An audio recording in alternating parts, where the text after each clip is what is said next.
Thank you, calling Pop John's Cumberland. This is Kyle speaking. The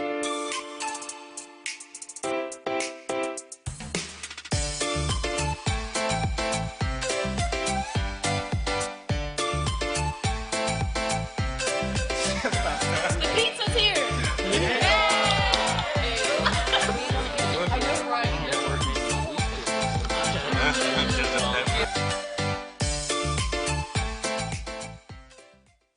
Tom Wood's lifetime powertrain coverage includes the 4 most important systems in your vehicle for unlimited miles and unlimited time at no cost to you. Protection from expensive repairs for a lifetime. Find the car you want the way you want at tomwood.com.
There is no better way to start a football game than this.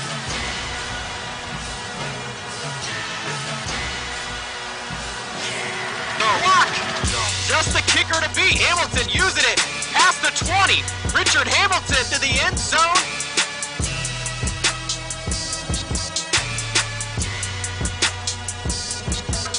I don't know who we're playing, but they better be ready because the Center Grove Trojans are coming. The field makes the grab at the 40. Donovan McCauley past the 30. One man to beat. Donovan McCauley all the way in.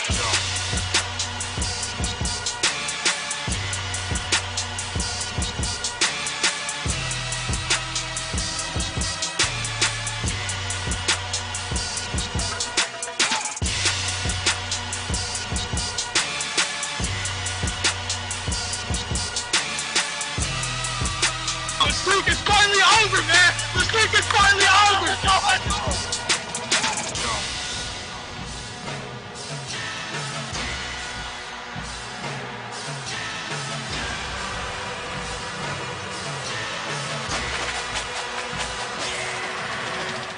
Oh my goodness, this game always delivers.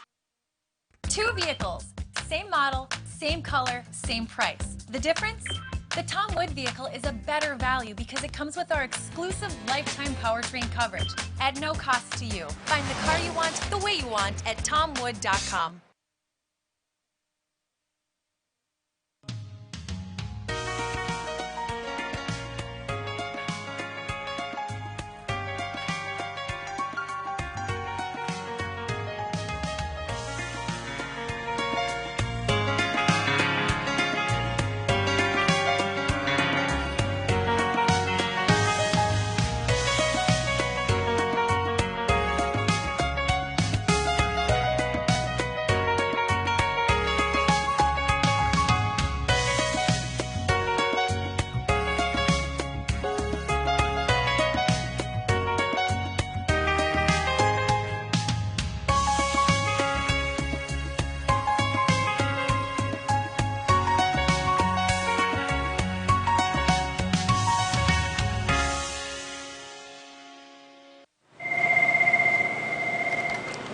Thank you, calling Pop John's Cumberland. This is Kyle speaking.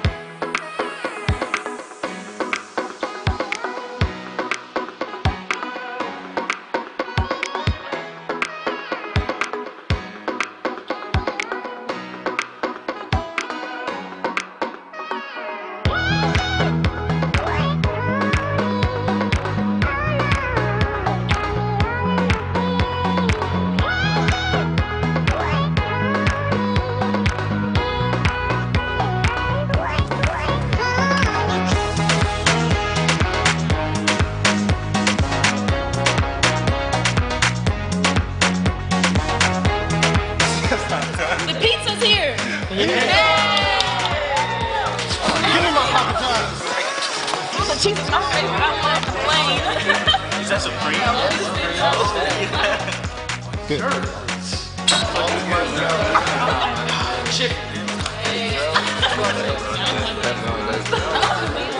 really like They scored touchdowns here. You gotta be able to get these guys off the field to get the game. Nice punt.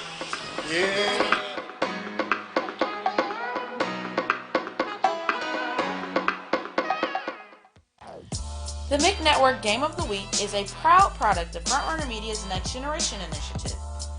Thanks to Frontrunner, the MIC Network Game of the Week allows students around the MIC to get hands-on experience while working alongside media professionals. Tonight's broadcast is brought to you by the hardworking students that make it possible.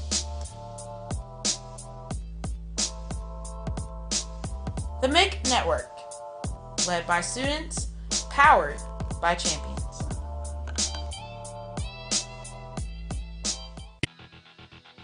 The MIC Network Game of the Week is brought to you by the Tomwood Automotive Group, Papa John's, Marriott East Indianapolis, Grand Visions, and Frontrunner Media. You can watch the MIC Network Game of the Week on the MIC Network website, IndyStar.com, and WTHR Facebook Live.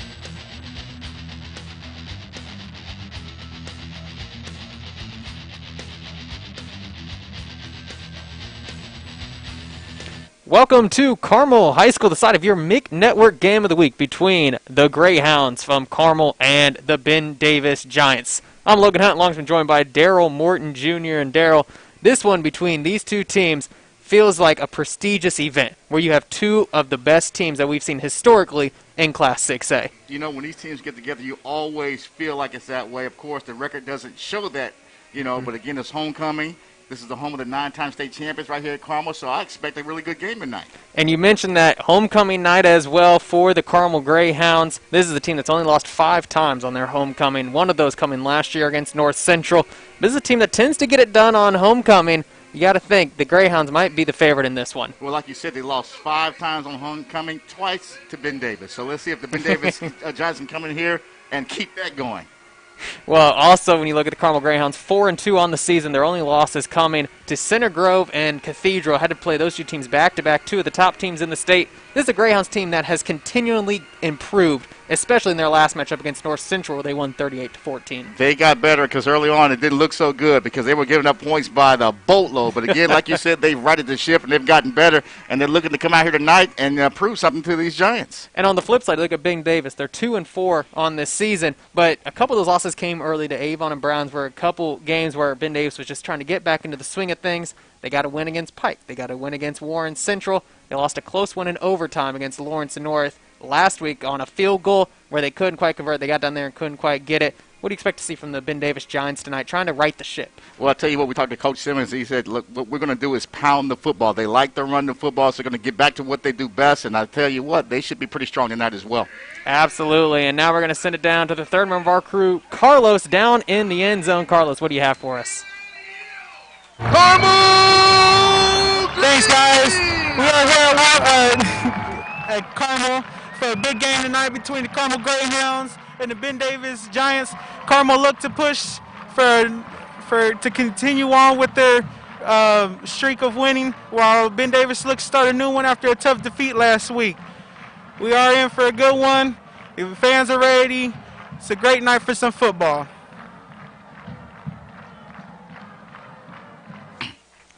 Thank you, Carlos. And once again, with this being a homecoming matchup, when you look at the Carmel Greyhounds, they are 46-5 on homecoming weekend. You got to think, if this crowd could be any bigger, it would be electric. Well, I'll tell you, that question we kept asking a lot of the coaches, does this feel like a true home game with COVID? But I tell you what we see out here tonight, it looks electric. The band is on the field. Mm-hmm. This is homecoming night, and Carmel expects to do something special. Absolutely. When you look at the Carmel Greyhounds, the home team here, we've talked about them getting back on the winning track. They had some close calls along the way. One in double overtime against Pike, the Red Devils. They went for 2 at the end, didn't quite get it. Carmel escapes out of there with a 1-point victory. And then they beat Lawrence North on a last-second field goal by Spencer Hanna, who had 5 field goals in that matchup against the Lawrence North Wildcats. Set a school record.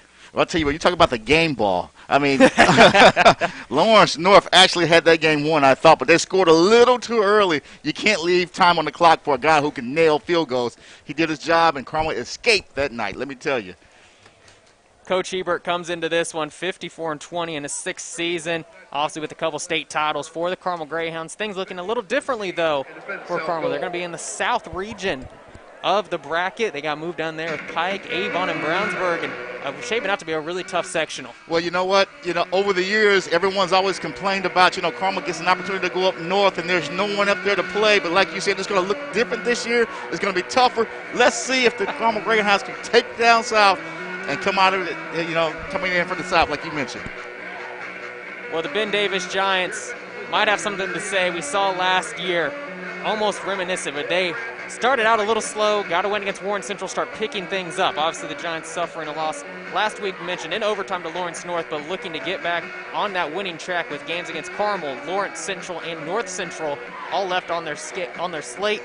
They have a little bit easier sectional and some time to maybe regroup and get things going again. And there's plenty of talent on this Ben Davis Giants team. When you're talking to Coach Hebert, during this week, said there are playmakers everywhere on that offense. And think about Ben Davis, as you mentioned, there are playmakers. Guys can make plays at any moment. They like to run the ball. So, again, they got off to a slow start, but things look like they're coming together as the season progresses. And, again, the thing about Indiana football, when you go into playoffs, everyone's 0-0. They get a chance to do it again. And when you talk about playmakers and Ben Davis, you can't help but mention the Missouri commit Dalen Carnell. Seen him get some looks offensively. They've saved him more for the defensive side, but that is a breakout time player anytime he touches the ball. Also keep your eye on Rylan Richardson, Donnell Mason. You have a couple guys there, and Dylan Moore who can really get it done. As Hannah has the ball teed up on the 40 as we get ready to kick off another week of Friday night football here on your MIC Network Game of the Week. Carmel Greyhounds, Ben Davis Giants. And we are off. This one going to be fielded by Mason. Mason looking to get outside, going to be brought down by Luke Conley before he gets to the 20-yard line. Keep your eye on Luke Conley. That's a man who has 26 solo tackles. Also has rushed the ball a little bit. He has 3 sacks on defense. He plays everywhere for the Carmel Greyhounds. So he's Mr. Everything. Is that what you're saying there, Logan? Absolutely, and you see him already staying out on the field. Likes playing in that linebacker spot. As the Giants trot out onto the field. Getting the start at quarterback. This time going to be number 1, Chris Patterson, the junior quarterback. We've seen him get some snaps. We've seen Juwan Swanson get some snaps. We've seen those guys alternate the last couple weeks, and Patterson getting the start tonight, as the junior has done admirably. That's close to 200 yards through the air in some limited amount of time. As Mason goes in motion, high snap, and already a flag here, and going to be, it's like an illegal snap here on the Giants. I'll tell you what, Coach Simmons, after a long week of practice, I'm sure, he can't be happy about that. But early on, I expect to see a steady dose of Fuentes to get the things going for the Giants. And you mentioned Brandon Fuentes, close to 400 yards on the ground, already 2 scores. A guy that sometimes doesn't get it on a traditional handoff, but likes getting it in screen plays and getting him out in open space. He can open it up when he gets the opportunity. 3 men down for the Greyhounds. Patterson keeping it himself right side and going to be tripped up behind the line. Jumping in there immediately, big number 67, William Kepler. I'll tell you what, he sniffed it out early, and there was nothing there. Great tackle. Tackled by William Kepler. Those front 3 of William Kepler, Scott Hudson, and Jacob Smith, all big seniors. And we'll get a nice push on that defensive line. 2nd and 14. 3 men near side, Patterson. And it's like another flag here. And so we've run 3 plays on the Ben Davis side. We got 2 penalties. That's not good. Ben Davis. Giants just pushing backwards. Going to bring up 2nd and 19 on the first drive. A little sloppy out of the gates here. Ball spot the 10-yard line, 2nd and 19. Carmel Greyhounds, reigning state champs. Mentioned started the season a little slow, had the lone win against Plainfield, and got things going in MIC play. As a delayed handoff to Fuentes, has a hole, pounding forward, gets just past the 15-yard line. Gain of about 6 on the play, going to bring up 3rd and long.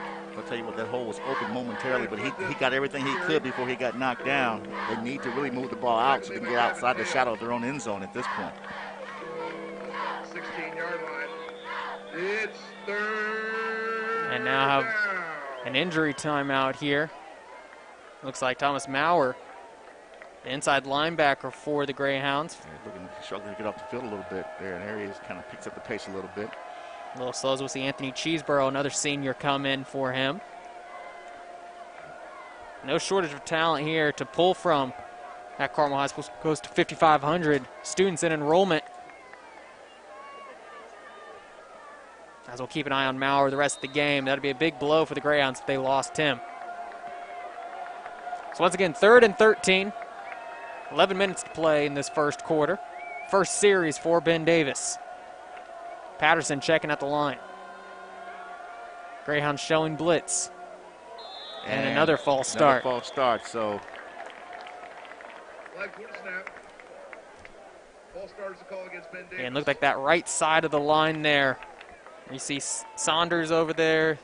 Sidibe kind of got a little bit of a jump. I tell you, they just have to settle down and get themselves in sync. It's going to be a long ball game, but you can't start with 3 penalties in the first series. That's just not a good way to start a game.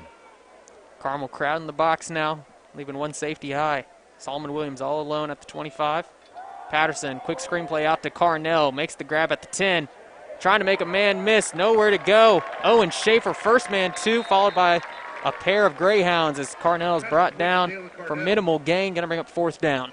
And that's the thing, we talked about the Ben Davis athletes. You know, a guy catches the ball in the open field, Carmel's bringing all kind of guys at him, gang tackling, got him down there. That's what you want to do because runs after the catch, Ben Davis, get these guys in the open, can kill you. And Patterson doubles as the punter as well for Ben Davis, staying inside his own end zone. Barron Smith, the return man for the Greyhounds, standing at his own 40-yard line. Patterson gets a high Not a kick. good kick at all. Hopefully This one drops just past the 20, takes a Giants hop, and it will be down right at the 37-yard line. So great starting field position here for the Carmel Greyhounds. So they're almost in field goal range already. 1st and 10 Greyhounds. The Carmel, they can boot them from there. We've seen Spencer Hanna put some He can through. put from there. And I tell you, the Spencer Hanna, that was a great story in talking to Coach Hebert, saying that he met him when he was like in middle school and just gave him a football and a tee and said, hey, look, go practice. He was a soccer kid. And this is what he turns into. I mean, that's amazing. Jordan Jones in motion. Osborne, handoff White, bounces it to the left side, has a hole, finds a man, breaks free inside the 20, 1 play, 1 score. Zach White from 37 yards out. Touchdown, Carmel. And I tell you what, I don't know if anybody expected that. You know, 1 play. I'm not sure if he even touched. He got around that left side there, found a hole, and then he was off to the races. It's the crowd, homecoming night, everyone's into it. Old school cut right there. What do you know about that, Logan? Well, jump on it, I believe. Let's jump on it. A wedding classic. The Sugar Hill Gang, by the way, people. That's right. An extra point up and good from Hanna. So 7-0 early. Carmel Greyhounds leading over the Ben Davis Giants. And a big-time score there from Zach White and the Carmel Greyhounds. 1 score, 1 play, easy enough. 1 touch, one touchdown. And so if you've Ben Davis, you got to come out here and you have to establish something. You have to move the chains. First things first, you have to be able to snap the ball without a penalty. Well, the MIG Network welcomes the Tom Wood Automotive Group as our newest partner. If you're looking for a new Nissan, Toyota, Lexus, or one of the other 9 brands they sell, let the exceptional team at Tom Wood help you find your next car or keep the car you now drive in tip-top shape.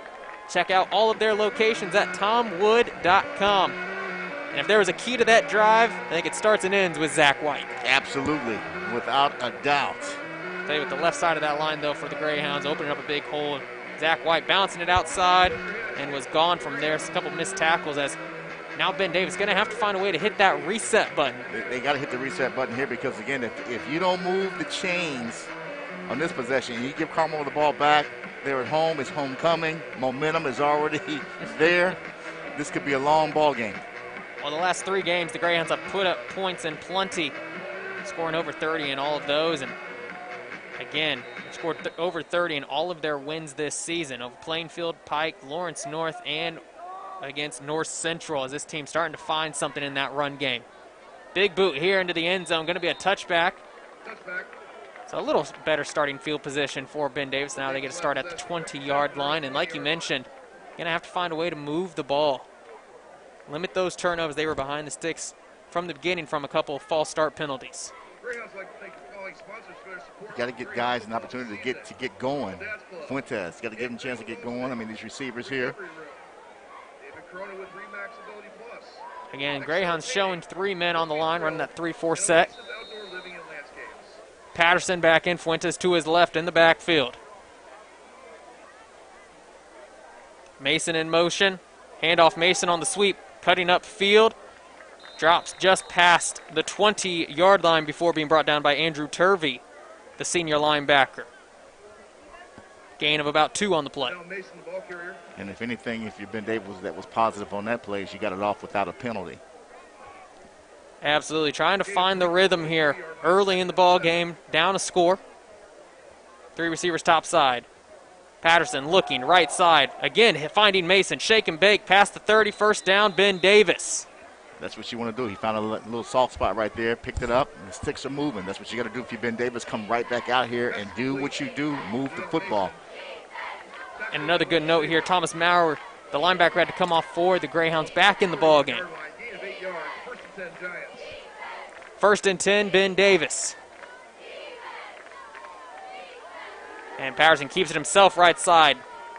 Puts his foot in the round, digs upfield, gets to the 35, gain of about 4 before being brought down by Scott Hudson. Yeah, and again, it's starting to look more like Ben Davis football. Just take it and pound it and run it and take what they give you. And then when they come at you, throw it over the top, get 5-6 yard pass plays. Well, when you have a disastrous first series like that where you're almost putting yourself, pinning yourself deep there on defense, what do you think that message was from Coach Simmons and Ben Davis? Didn't we just practice last week? What did we just go over in practice? That's probably something like that. And there's a big jump there from Kepler. And that's going to be, again, offsides there on Carmel. And just to reiterate, in high school, once you jump offsides, you do not get the grace of being able to jump back onside. Yeah. So now it's the Greyhounds with the penalties. Now bring up now a 2nd and 1 scenario for Ben Davis.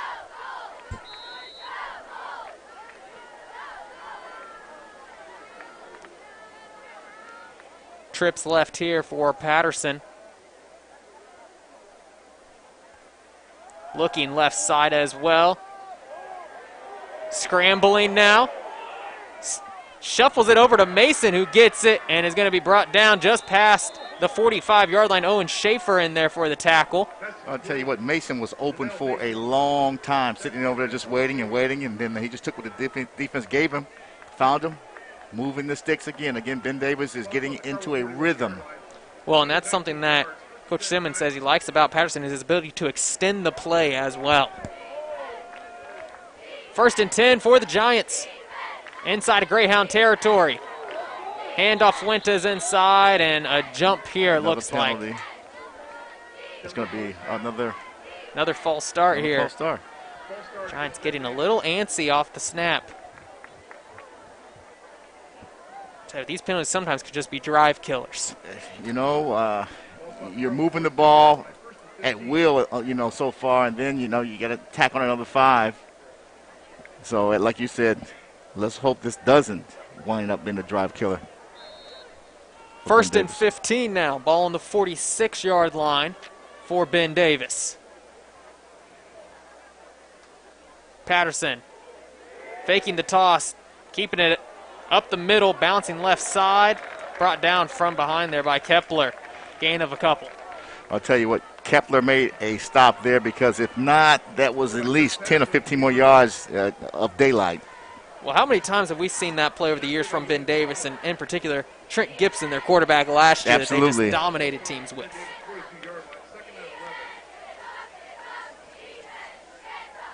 Patterson looking right side again to Mason in the flat. Mason going to be brought down immediately at the line of scrimmage. Going to bring up 3rd and 10 for Ben Davis. Greyhounds starting to dig in here defensively. We've seen that play a couple times now, Darryl, looking for Mason running that quick screen. Trying to find something, and they haven't found anything quite yet. Carmel showing blitz. 3rd and long. They bring it. Draw play for Fuentes. Excellent call. Excellent call. Breaks one, gets down close to the 20-yard line before being brought down by Barron Smith. 1st down and then some for Ben Davis. I'll tell you what, excellent call there. The show blitz, and they turn around the inside handoff to Fuentes. He found a hole, and that speed. The sticks are moving, so that was huge for Ben Davis there. Get a chance to stay on the field. We mentioned this game could be a shootout. After that first series, Ben Davis looking a little shaky, but now starting to get down inside the 30.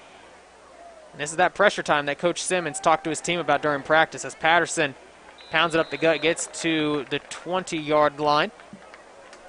So when we talked to Coach Simmons, said they were 2 of 5 against Lawrence North last week once they got inside the 30, and that's not how you win games in the That's not. He mentioned the practice all week would be key on that, putting the ball down anywhere on the field, and let's see if we can run it.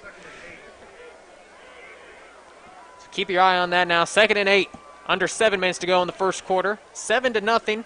Carmel Greyhounds only needed 1 play offensively to score. 37-yard run from Zach White to put him up early. Mason in motion. High snap, handoff Mason on the sweep. Mason gets upfield, inside the 10. Brought down from behind by Solomon Williams, the safety at the 5. 1st and goal, Giants. I'll tell you what hands getting that ball. It looked like it was going to go over his head, but there he pulled it down. Great run. 15-yard pickup. The ball is on the 5. Already 54 yards on the ground for the Ben Davis Giants. Starting to find that rhythm, inching closer to the end zone. Late movement here. Again, man in motion. Patterson keeps it himself, and there is nowhere to go. Anthony Chewsborough saw that from the beginning, brings him down for a loss of 1. I tell you, he was absolutely ready for that play there. Since the ball was snapped, he was in there. Brings up 2nd and goal for Ben Davis. But what I like about what the Giants are doing, they're not getting away from who they are. They like to run the ball and put you in situations, and they're sticking true to that. Again, the Greyhounds crowding the line. Patterson rolling right side, looks upfield, upended, and you're going to have him down just shy at the 1-yard line here, and now we get a touchdown. Yeah, he call. took flight there, and he landed in the end zone. I looked like the ball hit the line there. The far side judge comes in with a touchdown, as now the officials will meet right at the line of scrimmage, and the official ruling a touchdown. And now they're going to say no, that he was just short, as Coach Simmons wants an explanation. I'll tell you what, it looked like when he landed, the ball did hit the goal line because his feet were in the end zone there. So the far side official at the top side of your screen, you can see him just by the pylon, called a touchdown. He had the best look. He had the best look. But the officials gathered and said no, he was just shy, so that brings up 3rd and goal from the 1-yard line. I don't know which official was that. No, I won't get in there. The guy was on the line. He had the best look. That was a touchdown. But again, they'll run it back and see what we can do here. Patterson, same play, right side, absolutely not working. Solomon Williams gliding in for the TFL. And now here comes the field goal unit. And you know that is not going to make Coach Simmons happy. No, not at all, because you had 6. You had an official call that 6 points, and you may have to settle for 3. Well, the kicker, Angel Torres, 1 for 1 on the year, made a 20-yarder. And this one from 20 yards out again. Boots this up and in, and that is good from 20 yards out. Ben Davis getting on the board with 4:37 remaining in this first quarter. And some points to show for it now for Ben Davis off of the drive. Well, they got an opportunity to march the ball back down the field after getting stunned on the very first play by the Carmel Greyhounds. So if the defense can come out here and show some resistance, get the ball back for the offense, that's what they're going to need, because, again, right now, the Ben Davis Giants are moving the ball. You can see the bounce and the excitement over there starting. Well, the MIG Network welcomes back Papa John's as a partner in bringing you the best high school sports coverage in Central Indiana. The Papa John's team is ready to cover your hunger at over 30 area locations, so when you're ready for better pizza, make sure you order Papa John's. Just go to papajohns.com. And that series is exactly what we saw Ben Davis do against Lawrence North last week. That ended up possibly costing them the game, where they lost by 3 in overtime. They were down there inside the 5-yard line with seconds remaining and had to settle for a field goal instead of pounding it in for the win. Well, you know, it's often you see it every level. Field goals are not going to win games for you. You have to pound it in to the pay dirt when you get an opportunity, and Ben Davis fell a little short there. Got to get it in the end zone.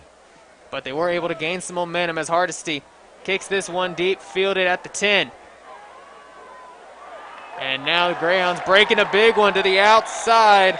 Desmond Duffy works his way up just past the 35-yard line, and a nice return there from the special teams for the Greyhounds. A great run by Duffy, but I tell you what, there was like maybe 2 or 3 times he probably should have been tackled, but he avoided the tackles, and great field position for the Greyhounds. How about those slick gray I like them, man. uniforms I like there? them, man. They are the Greyhounds tonight. I love that, man. That's great.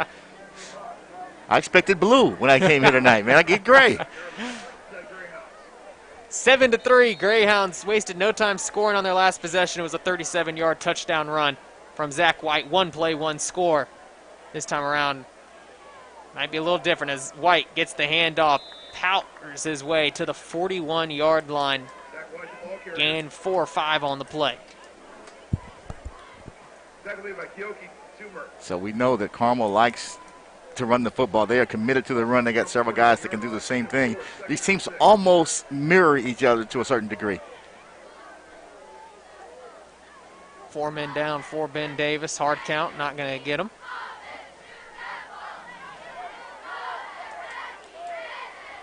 Check coming outside. Again, play action. Oh! Loses it. Ball's on the ground. Fell out of his hand. Looks like they may have recovered that, but I tell you what, they are very fortunate. And Osborne just getting down on it. That ball. It just slipped out of his hand. I mean, it's a cooler than normal night. My goodness. You don't see that too often. The ball just flying out. A loss of about 8 yards on the play. That's a stunner, too. That's one of those, like, man, what just happened there, Coach? Everything's fine. Just settle down over there, Coach. Trust me. 3rd and 14 now for Zach Osborne, the junior. Yeah, meanwhile, 3rd and 14. Osborne got a couple starts last year.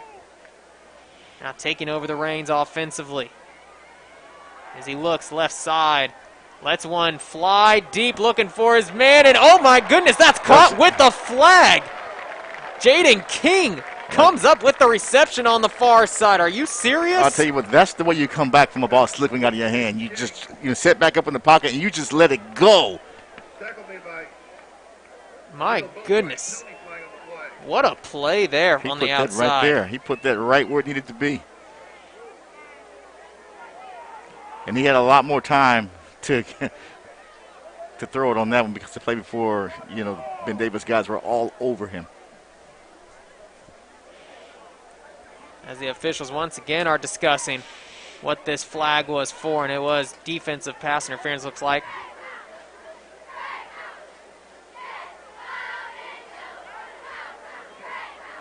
He's going the wrong way with the football, isn't he?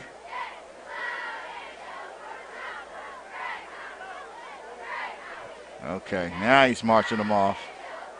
Get out of the way. I'm coming through. And that's what Coach Hebert's asking about as well.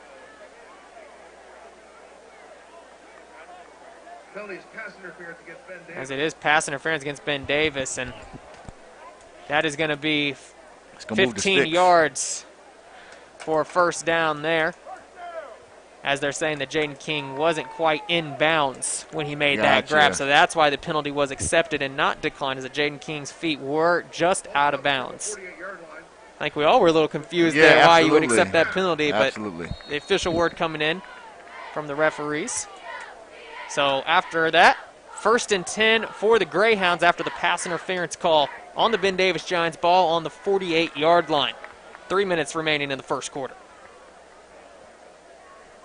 And what a strike there from the junior, Zach Osborne, completing about 50% of his passes. Let that one fly, puts man in motion, keeps it himself, option outside, tucks it and runs. Gets upfield for a gain of about 6 on the play. Again, I like Osborne. He does a lot with his legs. I mean, he's deceptively fast. Nice frame as well, 6'1", 205. Noticeably bigger than some of the linemen out there. Another hard count. And keep your eye on the bottom side of your screen, number 22 for the Greyhounds. Colton Parker has big-time play potential written all over him. Handoff White, has a hole, sneaks by, off to the races. Gonna be dragged down from behind, finally inside the 15. Zach White would not be denied as Charles Knuckles finally brings him down. First down, Greyhounds. Well, I'll tell you what, Charles Knuckles got a hold of him at about the 25, and at that point he just went for a ride before he got him down finally at the 15-yard line. He came to play. Zach White going to need a little bit of a break there as he has over 300 yards rushing, a couple touchdowns as well. We've been introduced to him early on in his career and now big senior year. End of the game for him now, Ethan Hall, the junior running back. As Osborne keeps it himself off the keeper. He'll be brought down by Knuckles again. This time, gain of about 4. I think Osborne made a great decision there not to flip that, because I'm not sure if anything was there. But again, he picked up positive yards for the Greyhounds. And we've seen a lot of that with the Greyhounds kind of switching to this style of offense, moving a lot of players before the snap, running some options to the outside, and letting their playmakers get into open space. A lot of confusion if you're on the defensive side. Like, man, what's coming? Where are these guys going? But they have everything under control, as you can see. Play action. Osborne rolling right side. Lets it fly. And that's going to be incomplete. Looking for Jaden King. Nice defensive effort there for the Ben Davis Giants as Marks got in on it. I'll tell you what, he absolutely did. He knocked that away at the last minute there. That may have been 6. 3rd and 7 for the Carmel Greyhounds. First down marker is right at that 4-yard line.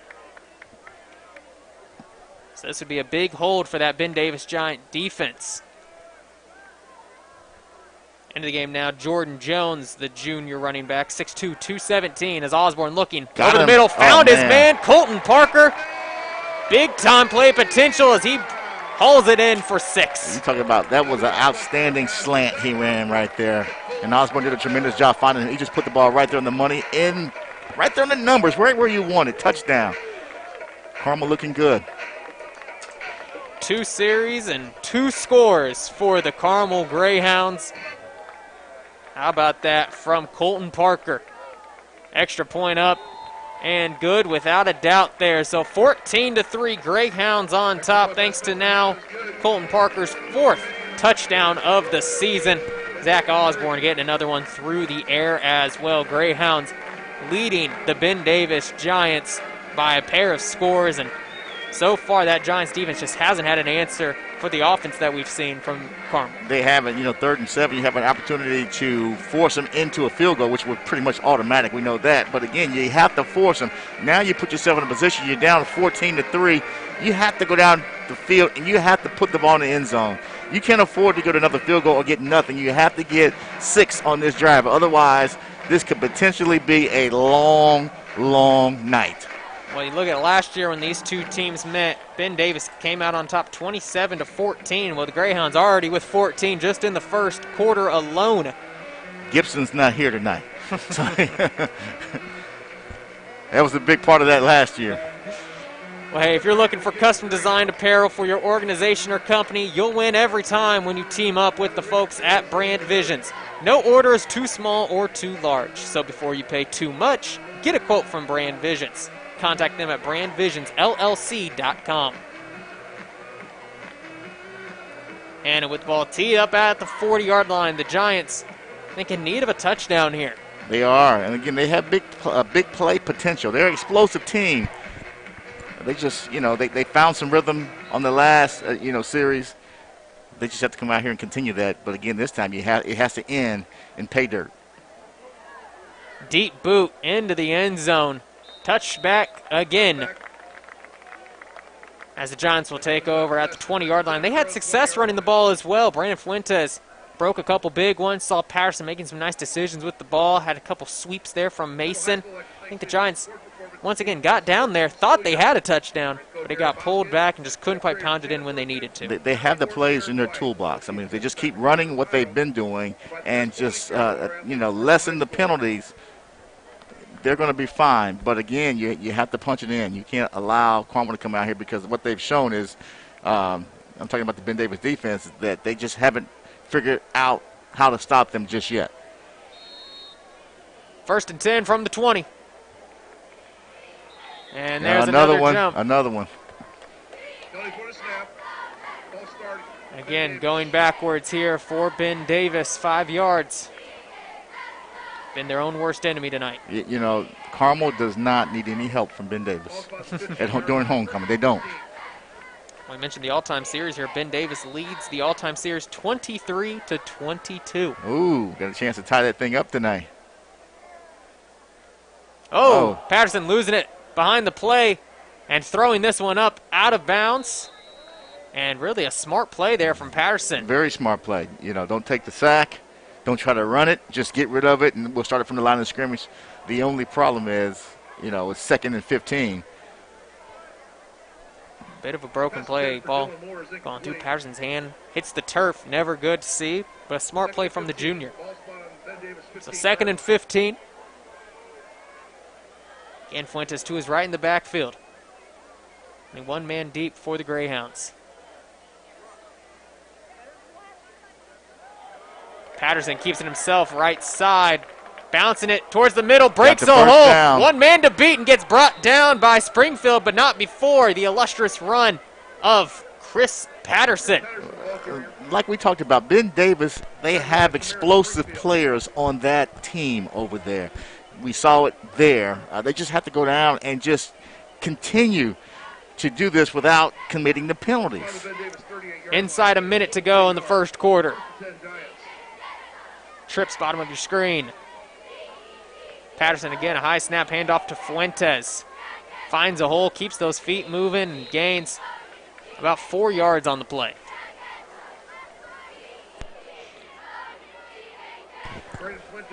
And I tell you, I'm not sure what's going on with the center, the snap, because most of those snaps have been very high. That can be an issue if they don't get that cleaned up. Well, Swanson, the normal quarterback, has a couple inches on Patterson. That could be an issue there. That one's high there, too. Patterson keeping it himself, unfazed. Again, finding the hole. Breaking through to the 48-yard line. Looks like going to be close for a first down marker. And they will stop the clock now with 10 seconds to go in the first quarter. And it's the running game of Ben Davis that's working them up the field. We'll see if we get one more playoff here before the end of the first quarter. Inside 5 seconds. And they will. Hand off Fuentes, but that is going absolutely nowhere. Maybe would have been better going in. Just going in the second quarter. As Scott Hudson had that one read from the jump.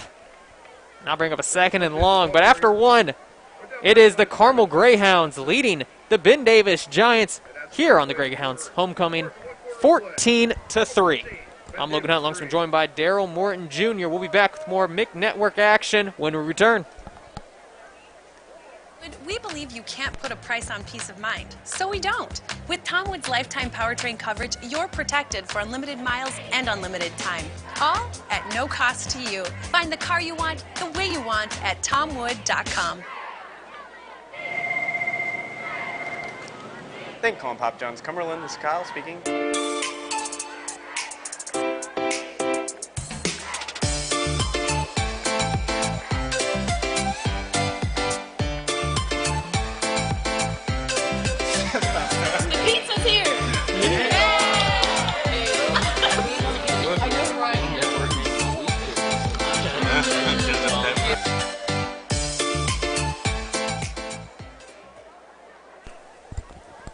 Welcome back to Carmel High School, the site of your MIC Network Game of the Week between the Greyhounds and the Giants from Ben Davis High School. 14-3 Greyhounds leading this one. They've had 2 trips with the ball, 2 series, and 2 scores. One from Zach White, and another from Colton Parker. An 11-yard throw from Zach Osborne. And so far, the name of the game has been offense, and we expect to see plenty more of it from both sides. Definitely have to. We will see that. But Ben Davis has got to find a way to slow down the Carmel attack, which doesn't look like it's going to slow down at all tonight. But on the offensive side for Ben Davis, you've got to come up with some positive things. You need to move the sticks here. You have to move the sticks. 2nd and 12 to start the second quarter. Already Ben Davis with over 100 yards on offense, but only 3 points to show. Patterson has looked strong on the ground for the Ben Davis Giants. Ball close to midfield. Looking right side. Finding his man outside. That's Rylan Richardson inside to Greyhound territory at the 45. Going to bring up 3rd and 3. And that's Ben Davis football. You know, typically they'll run you and get you, lull you to sleep, and then they'll find somebody open like that. You got to get back to what they do best. Again, they are an explosive team. It's just the penalties. A nice pass there to Rylan Richardson. And one of the primary targets, a senior, really came on the scene late for Ben Davis in about the 3rd game. Has over 12 receptions, a couple touchdowns as well. Patterson keeps it himself left side. Got it. And just falls forward short of the 40, but good enough for a Ben Davis Giant first down. Chris Patterson, the ball carrier. We'll see if there's been any adjustments made defensively for either team after one quarter. Now the teams have kind of seen each other play, if these guys can find a way to stop each other. And that's the key right there. I mean, they both are moving the ball very well. Greyhounds coming with the blitz. Patterson throwing one up deep, and that is nearly intercepted. Coming up from the backside was Tyson Pennington, the senior. As Donnell Mason was the intended target. Well, I'll tell you, Mason actually turned into the defender on that play. He actually knocked that away because that ball should have been picked off. Broken up by Tyson Pennington. Smart play there from the Greyhounds as Pennington read that one from the jump. 2nd and 10.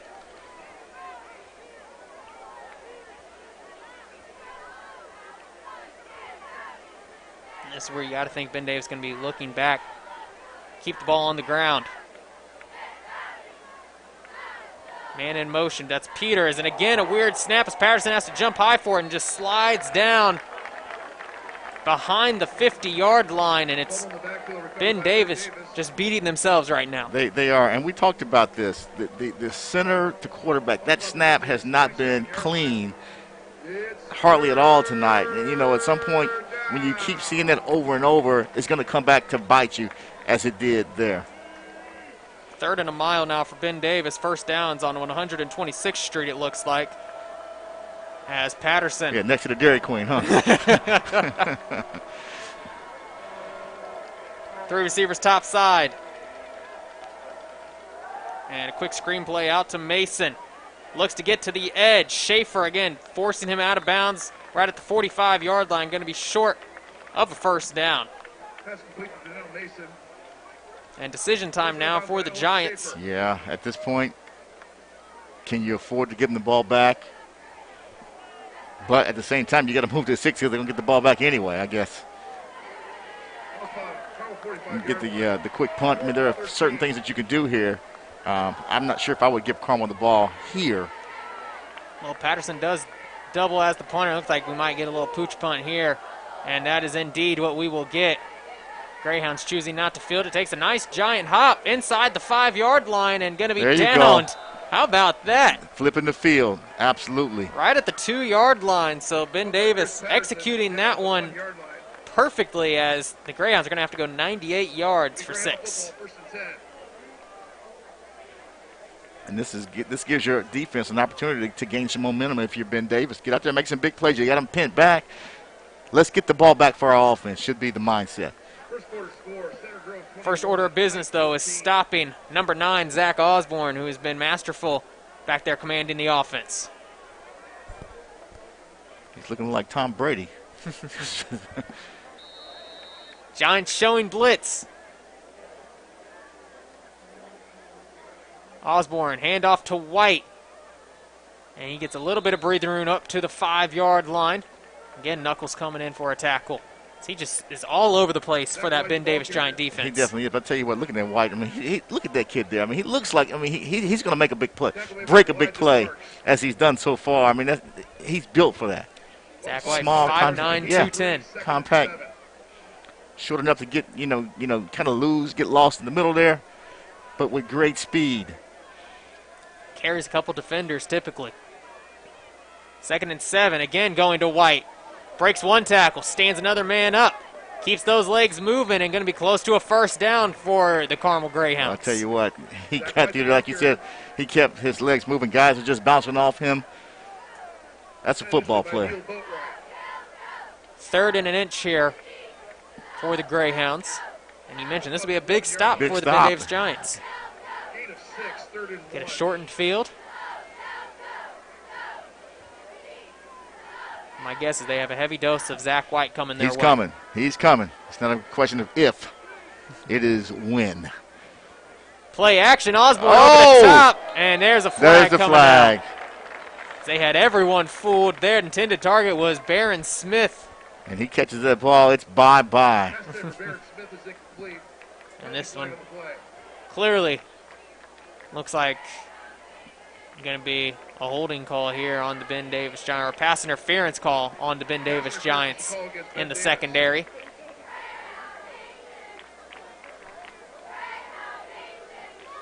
So now that Carmel's gotten out of the shadow of their own end zone, if you're Ben Davis, you still have an opportunity to shut them down and get pretty decent field position for your offense. But again, we haven't seen that all night. At some point, they have to step up and make plays. This is not a bad defense on the Giants side. So after the pass interference call, 1st and 10 for the Greyhounds at the 26-yard line. Man in motion. They're going to go out to him. That's Jones. Jones looking for some open space. Going to be tackled again by guess who? Charles Knuckles for the Ben Davis Giants right at the 35-yard line. 2nd and 2. Well, it's a problem. You can't give up, 9 yards on one play. 5-yard line. Gain of 9, 2nd and 1. And again, so many playmakers here as well for the Greyhounds, distributing the ball around with Jones and White and Osborne. Not to mention Parker on the outside. Again, Jones in motion. Osborne looking over the top, has his man and just overthrows him. Wow, I tell you what, he was there. He was right there. I am actually impressed with Osborne's footwork there. Jordan Jones just putting that hand out just out of his reach. There are 2 Greyhounds there, 1 Giant defender. That could have been 6. Should have been 6. Great play call there from the Carmel Greyhounds. Once again, bringing in those linebackers in the middle of the field wide open. 3rd and 1. 8 minutes remaining in the second quarter. So I don't think there's any question who's getting the ball in this play here. Handoff White. He's hit behind the and line they and stuffed him down behind the line. That is the biggest play tonight for Ben Davis. Romel Williams, the big senior lineman, getting in there, making the stop as the punt unit coming out for the Carmel Greyhounds for the first time tonight. Tackled by Romel Williams. Owen Schaefer, the punter for the Carmel Greyhounds, standing at his own 20. Dalen Carnell back to return near his own 30. This is one where maybe you just want to kick it out of bounds. I'd kick it out. I don't know if I'd kick it to Carnell. Schaefer rolling right side, high punt, end over end kick, and it will be downed close to the 44-yard line.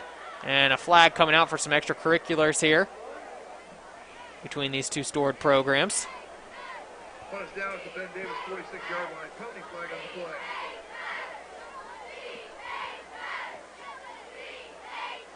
And going to be dead ball and sportsmanlike conduct against the Greyhounds. Greyhounds.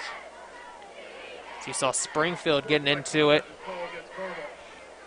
with a couple Giants Looks like the official getting the retaliation there for sure.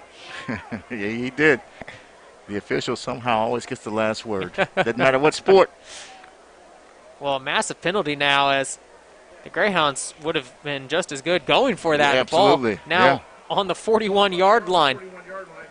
It's almost negate the punt, and now it almost feels like a turnover on downs, as the Giants with great starting field position here with just over 7 minutes remaining in the first half.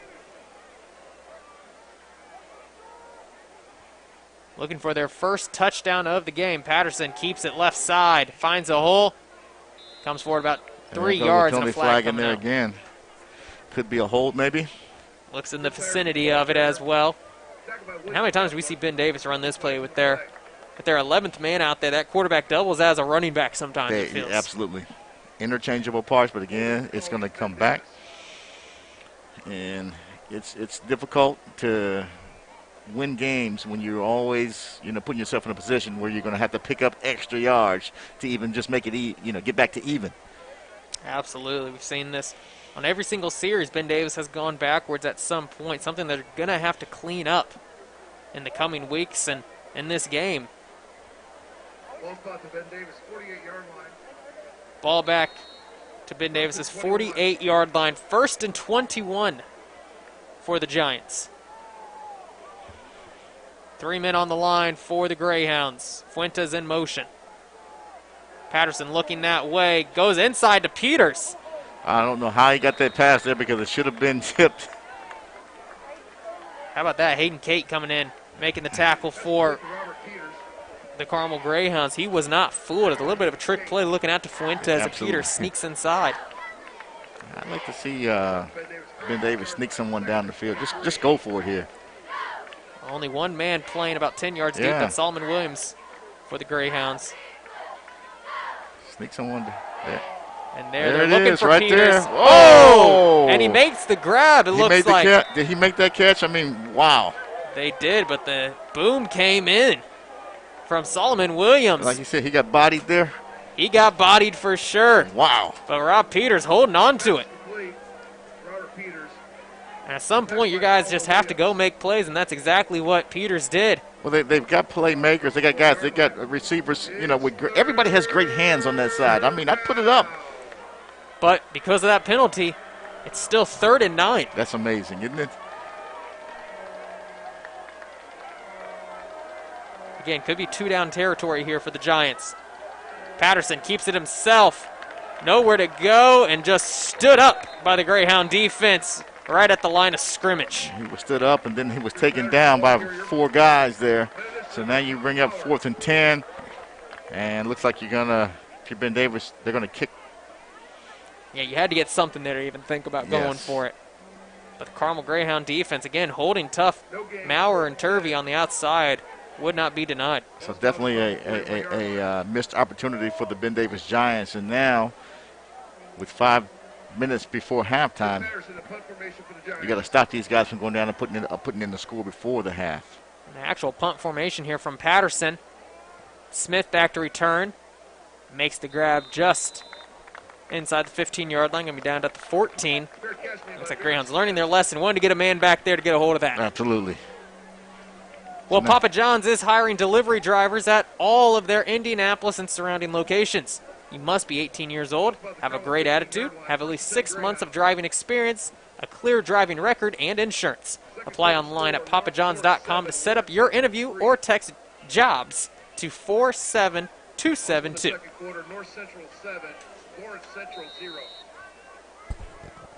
So 1st and 10 for the Giants, just over 5 minutes to go in the first half. Looking for a score to end it. Osborne getting outside, trying to break the tackle and dragging his defender a couple feet there and holding on for dear life was Valen Hobson. He was trying to break loose there, man. Wow, what a competitor there.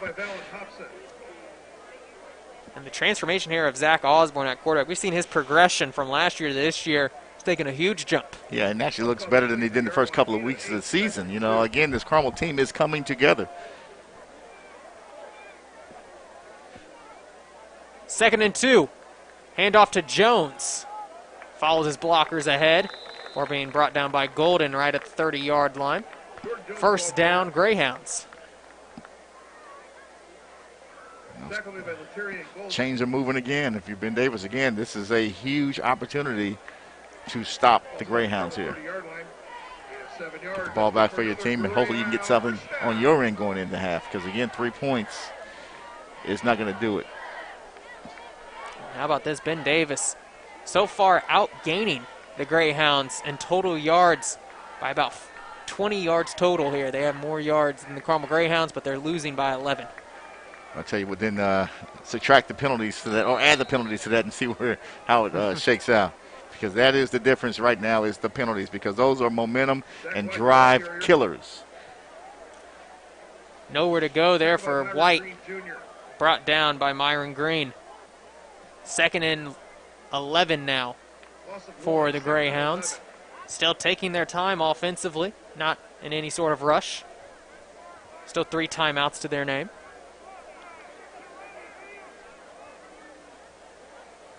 Osborne, play action, looking on the wheel route to Jones, throws it up, and behind him, incomplete. I'll tell you what, that ball was just a little short. But I'll tell you what, if the defender turns around, it's going to hit him right in the numbers, and it's an interception if he turns around. Saw the Greyhounds just trying to sneak right there. Big number 23, Jordan Jones, out of the backfield. Had the one-on-one with Hobson, and Hobson did a nice job defending it. 3rd and 11 now.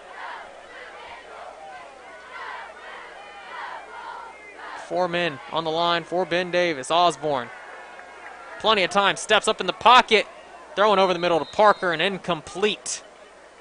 Nothing working there as Knuckles was right on it. Parker says, hey, look, I was, bumped a little bit. There should have been a penalty flag thrown, but the official says no way, and Ben Davis holds. 3:30, let's see if they can get something started here. Again, back-to-back punts now for the Greyhounds. That Giants defense trying to stiffen up a little bit as Schaefer back to punt. Carmel standing at his own 30-yard line. And again, Schaefer rolling right side, booting this one. Carmel going to let it hop and bounce, and now he'll field it on the second bounce. Breaks the first tackle, gets to the sideline. Will prance out of bounds for a gain of a few. Risky, but necessary, because if he lets that roll, it's probably going to go another maybe 10 yards.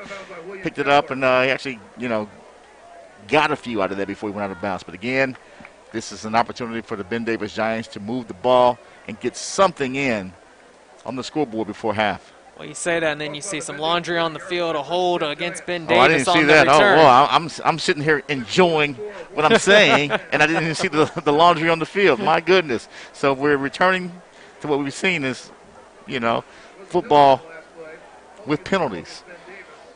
So Ben Davis, after the penalty, will start from their own 20-yard line. 1st and 10, 3:19 to go. Again, all 3 timeouts, as now we see a quarterback change for the Giants. Juwan Swanson back into the ball game for the first time tonight. See him fake the toss, keeping himself left side. Rumbling forward, Turvey looking for that strip, but a gain of about 6 on the play. And Swanson a little bit taller, and again, I'm not sure if that has any difference with the snap from center, but that one looked a bit cleaner than what we've seen pretty much all night from the Ben Davis side. Well, Swanson was the starter at the beginning of the season. We've seen him go off with injuries a couple times. Patterson's come in and played well. Now Swanson just getting the go on this series. See if they can't gain some momentum going to half. Swanson throwing this one up deep, looking for more. That's incomplete. And a flag coming in. A late penalty coming in. Very late penalty there as Tamaris Springfield was all over that, the senior corner. That was very late. I'm not sure what the official saw there, but that's almost like throwing it tomorrow. Pass interference on the Greyhounds, and Coach Hebert, like the rest of the fans here, asking for a little bit of clarification. Yeah.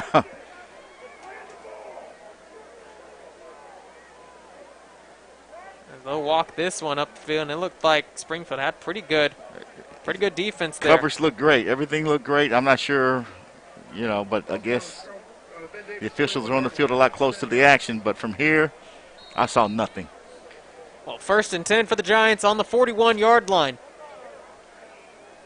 Swanson, QB keeper right side, looking to get to the edge, and is met by Owen Schaefer right at the 40, nowhere to go. I tell you what, they stretched him out, and he had no options there. Good stop defensively for the Greyhounds. Looking to get into halftime with an 11-point lead as they lead 14-3. And on their first 2 series, got 2 scores. Zach White ran it in from 37 yards out. And Colton Parker was able to get one from Zach Osborne from 11 yards out. Swanson, hard count, looking left side, throwing it deep, has Mason, and he makes the grab, had to wait for it right at the 21-yard line. 1st down, Ben Davis. Well, I'll tell you what, Swanson's coming here, and he's just unleashed a couple of throws tonight. That one there, 1st down, momentum is going in the direction of the Giants here. Again, can they get it in the end zone before half? Well, we've seen with these quarterbacks, Patterson may be a little quicker on his feet, but Swanson with the ability to air it out a little bit more and opening up that defense of the Greyhounds. You see on that last play, Williams came in the backfield as an extra O-lineman as Swanson throwing this off his back foot. Uh-oh, interception as Pennington comes up with the INT for the Greyhounds. I'll tell you, that was probably an ill-advised throw off your back foot there. I mean, Tyson Pennington coming up with the big interception. Intended target was Peters, and that is always risky business, thrown off the back foot. It's risky. I mean, if you're going to throw it off your back foot and it goes long, it's one thing. But off your back foot and it goes short, the defender is all he has to do is turn around and wait, and that's what he did, interception. Carmel football, 1:28 before half, and let's see if they try to march it down the field and get something. Because, again, they just need to get in field goal range because they got Mr. Automatic over there. I mean, he's got to have a nickname out here. He's got to have a nickname. That guy is automatic. White gets it out wide, looking to get to the edge, and finally going to be brought down there by Boatwright. See Boatwright with a big cast on his arm, playing with about one hand out there, but still giving his best. How about that last interception for Tyson Pennington, 1st interception of the season. Wow. 2nd and 8 for the Greyhounds. Osborne looking left side, under pressure, steps up. He's looking deep, up for grabs, and it's caught! It is caught! Barron Smith, big time play. My goodness, takes it in for 6. An 88-yard touchdown grab for Barron Smith from Zach Osborne. Well, I look at that as a great throw, a great catch, but the defense had a lot to do with that. That ball should have been knocked down, if nothing else. I mean, his hands are right there, and he just missed it. My goodness. I mean, you got to guard the player. You can't guard the ball.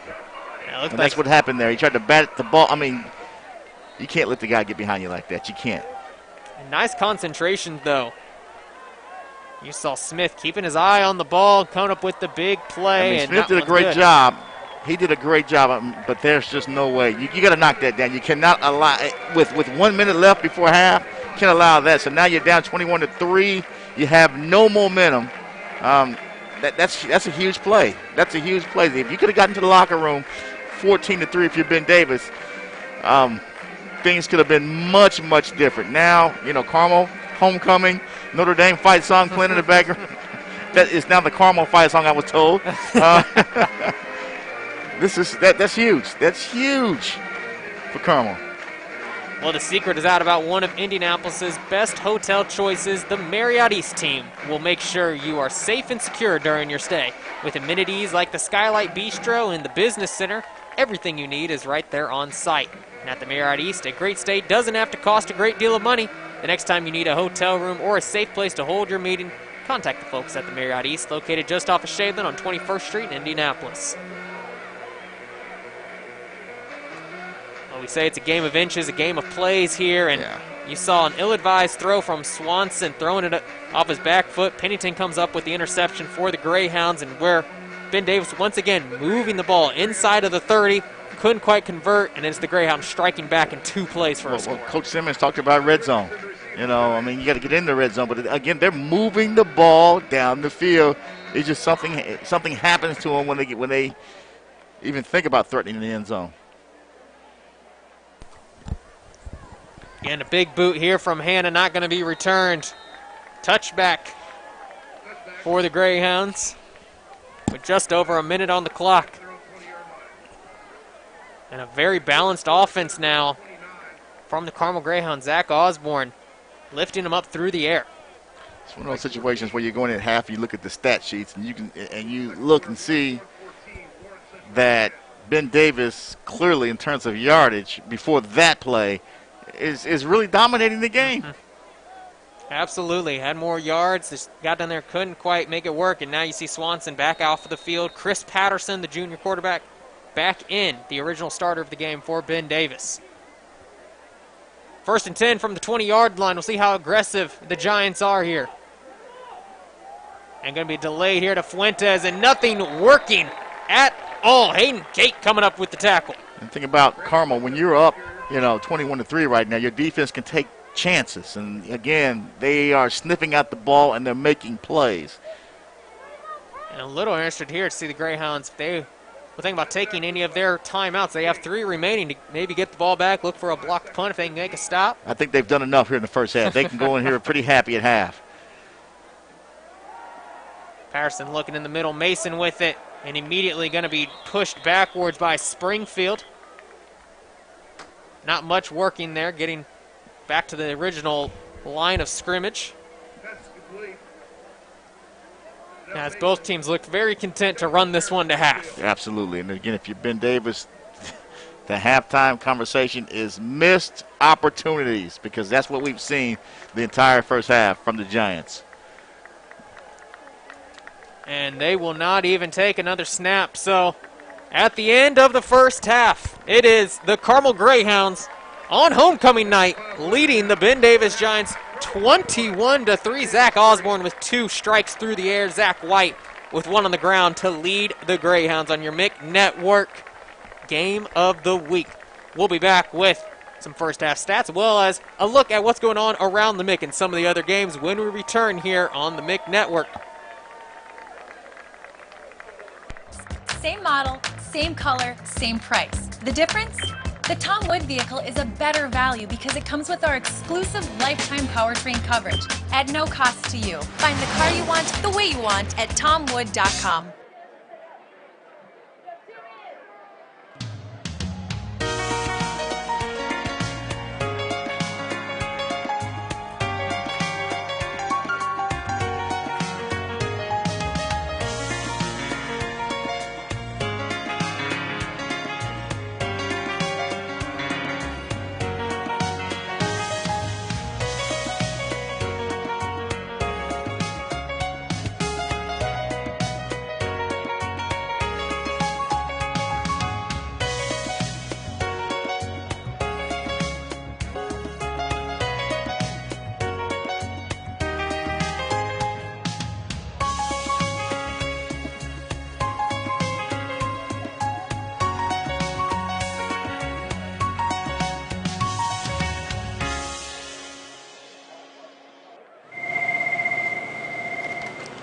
Thank you, calling Pop John's Cumberland. This is Kyle speaking.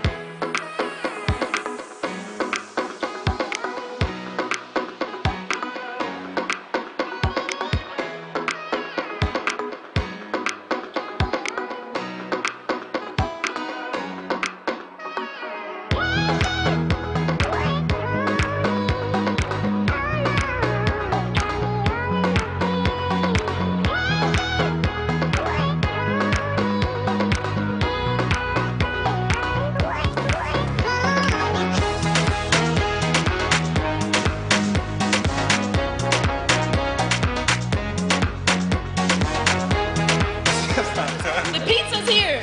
Give me my Papa John's. The pizza's my favorite. I love the plane. that Supreme?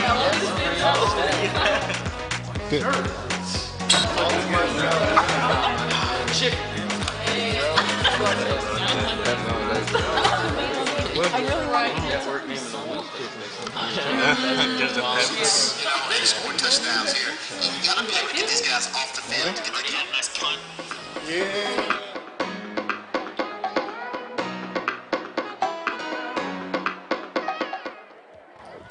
The MIC Network Game of the Week is a proud product of FrontRunner Media's Next Generation initiative. Thanks to FrontRunner, the MIC Network Game of the Week allows students around the MIC to get hands-on experience while working alongside media professionals. Tonight's broadcast is brought to you by the hardworking students that make it possible.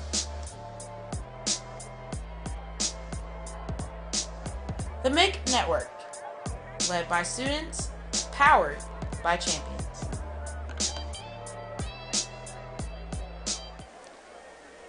Welcome back to your MIC Network Game of the Week between the Carmel Greyhounds and the Ben Davis Giants as the Greyhounds lead 21-3 on their homecoming night. I'm Logan Hunt, alongside joined by Daryl Morton Jr. And so far, DMJ, it's been all Greyhounds on the scoreboard at least. Yeah, on the scoreboard at least. Ben Davis has moved the ball down the field at times, but again, the penalties have got them in trouble, and as they find themselves down 21-3 at halftime, they have to find something in the second half, otherwise they're going to get blown out of here.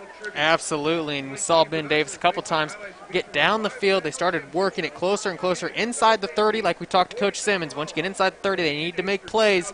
We saw an interception, and we saw a field goal. Well, it looks like they're going away from who they are once they get inside the 30. They have to maintain what they do. They have athletes, they have explosive players over there. Utilize them. They are a better team than this, and hopefully we'll see that in the second half. Absolutely. We'll break down a little bit more of what we've seen from the Greyhounds as well as some scores from around the week. But first, we want to check out what was going on down there on the sideline from Carlos. Carlos, what do you have?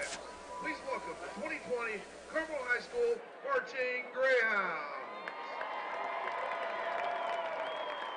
Offensively, they're getting the work done. Defensively, they've only allowed 3 points. Ben Davis, on the other hand, are really struggling. Back to the penalties, 8 penalties to Greyhounds 3. Greyhounds took control of the game in the first quarter, going up 14-3. It looked like it was going to go into half 14-3. But late second quarter, big pass from Osborne to Smith for an 88-yard touchdown. Ben Davis got a lot of work to work on. Back to you guys. Thank you, Carlos. And we're going to take a look at some of those highlights he was talking about there from the Carmel Greyhounds and how they got all those points on the board. And we saw it very early, starting out with Zach White as well, rushing in from 37 yards out. I'll tell you what, Zach White, he turns and gets the first play of the game. And after that, he was gone. Not sure if he was even touched at all. Right there, maybe perhaps. But after that, he's gone. And again, he is playing a tremendous game so far. But, you know, Carmel did enough those first couple of possessions where the defense of Ben Davis couldn't stop, as we see Fuentes get loose here and move the sticks for Ben Davis. But again, you know, I'm not comfortable with the snap from center as we see there. They're moving the football. They're looking good, but it doesn't reflect on the scoreboard. That is the problem right now. And you see that ball inside the 5. This was the drive here, and right here. I think he got in. All right, but this was the stop this where is Williams the stop. got in right before okay. where Giants got denied, had to settle for 3 from Torres. Now it have been their only points on the board so far, as it has been, once again, all Carmel on the offensive side. And you see this one here from Duffy running this one in. Great return, setting up a great series for the Carmel Greyhounds where Zach Osborne really started to work. You see the junior quarterback taking a big leap from last year. He can do it with his legs. You see he has the frame as well, but has a big arm. We've seen him throw some strikes, in particular to Colton Parker for the second score of the game where they went up 14-3. And what I like about Carmel, they did enough to set up the run. Again, with this guy here, set up the run, and then they were able to throw the passes over the top. And, you know, again, that's how they established this dominance so far in the first half, at least on the scoreboard. Absolutely. And to round it out there at the very end, you saw Ben Davis get down there, throw an interception with Swanson. He got into the game for the first time. They were moving the ball. Pinton comes up with the big INT. 2 plays later, an 88-yard pass from Osborne to Barron Smith. Little breakdown defensively there from Ben Davis, but that maybe was just the indicator of how this first half has been going to end that first half on a note for Carmel. Well, I tell you again, Ben Davis got away from who they are right there. That's a pass that you don't have to throw there. That was not fourth down. Throw it out of bounds. You don't have to throw off your back foot unless you're going to lead the receiver. If you're throwing it short, only bad things can happen. And then, to make matters worse, you come right back and you give up a big play touchdown to Carmel, 21-3 at halftime. This is a hole that's going to be tough to get out of. Absolutely. Over 200 yards of offense for the Greyhounds thanks to that final pass. Otherwise, Ben Davis had been getting the yards, does not capitalize. Like we said, 1 foot forward, 2 steps back, it felt like a couple times for the Giants. When we return, we'll have scores from around the MIC from the other 3 games going on, but this one here in your MIC Network Game of the Week, 21-3 at half. We'll return with more halftime stats as well as scores from around the MIC. Tom Wood's lifetime powertrain coverage includes the 4 most important systems in your vehicle for unlimited miles and unlimited time at no cost to you. Protection from expensive repairs for a lifetime. Find the car you want the way you want at tomwood.com.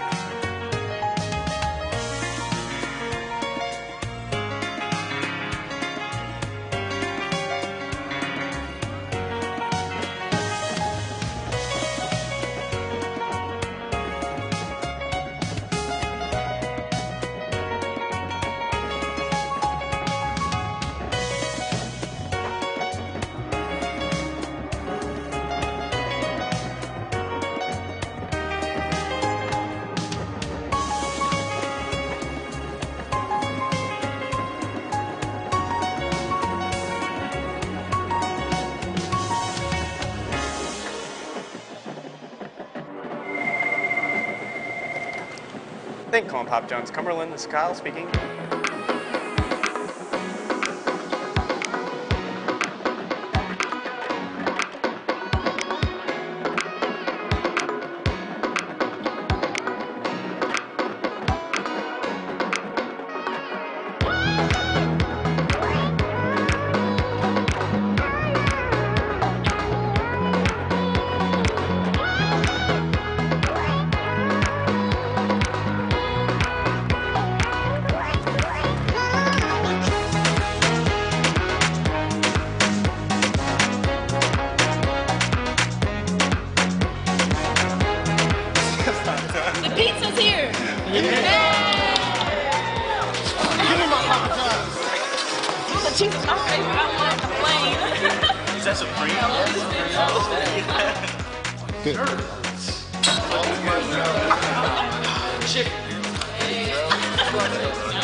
They scored touchdowns here.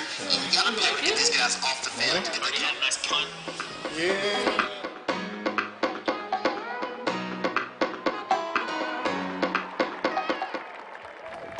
The MIC Network Game of the Week is a proud product of Frontrunner Media's Next Generation Initiative. Thanks to Frontrunner, the MIC Network Game of the Week allows students around the MIC to get hands-on experience while working alongside media professionals. Tonight's broadcast is brought to you by the hard-working students that make it possible.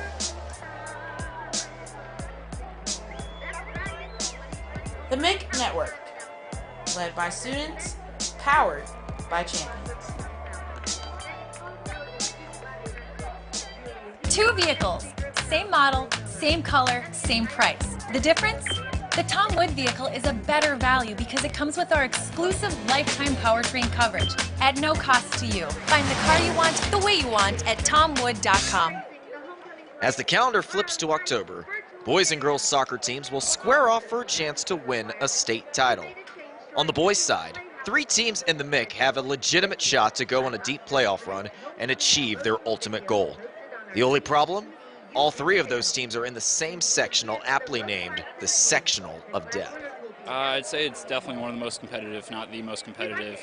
You've got us, Carmel, and Zionsville. Zionsville reigning state champ. Us, we're ranked high in the state, and Carmel's ranked high as well. And Carmel's got some really good players on their team that can definitely show up and play well. MIC regular season champion Carmel drew a bye and will play Westfield in the second round. The Greyhounds have yet to lose at home this season, and they hope their home pitch advantage will be enough of a spark to secure their first sectional title since 2016.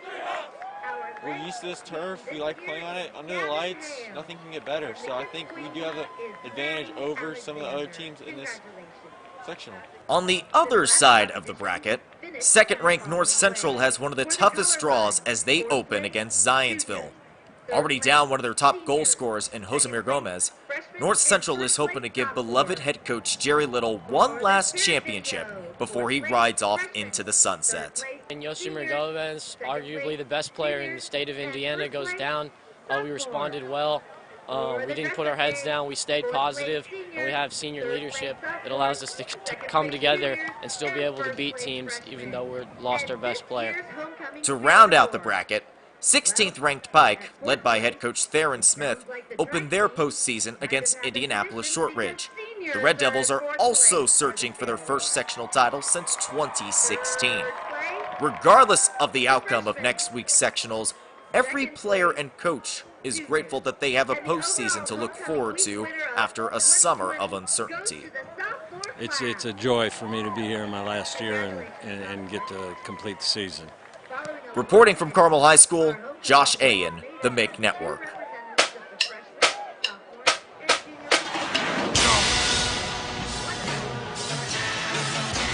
There is no better way to start a football game than this.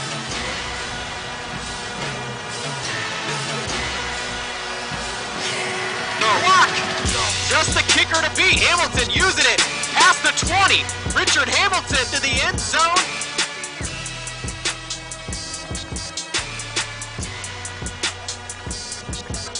I don't know who we're playing, but they better be ready because the Center Grove Trojans are coming. The field makes the grab at the 40. Donovan McCauley past the 30. One man to beat. Donovan McCauley all the way in.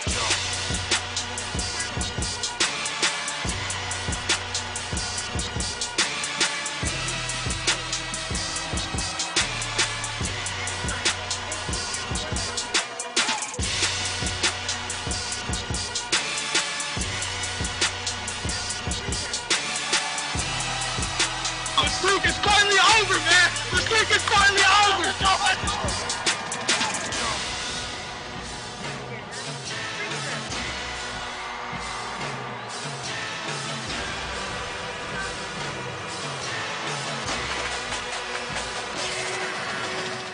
Oh my goodness, this game always delivers. At Tom Wood, we believe you can't put a price on peace of mind, so we don't. With Tom Wood's lifetime powertrain coverage, you're protected for unlimited miles and unlimited time, all at no cost to you. Find the car you want the way you want at tomwood.com. Thank you, Colin Pop Jones. Cumberland, this is Kyle speaking.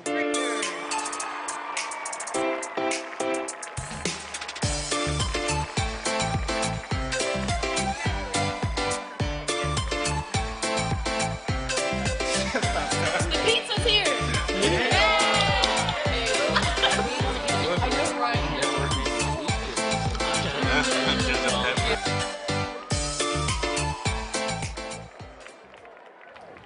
The MIC Network Game of the Week is a proud product of FrontRunner Media's Next Generation initiative. Thanks to FrontRunner, the MIC Network Game of the Week allows students around the MIC to get hands-on experience while working alongside media professionals. Tonight's broadcast is brought to you by the hardworking students that make it possible.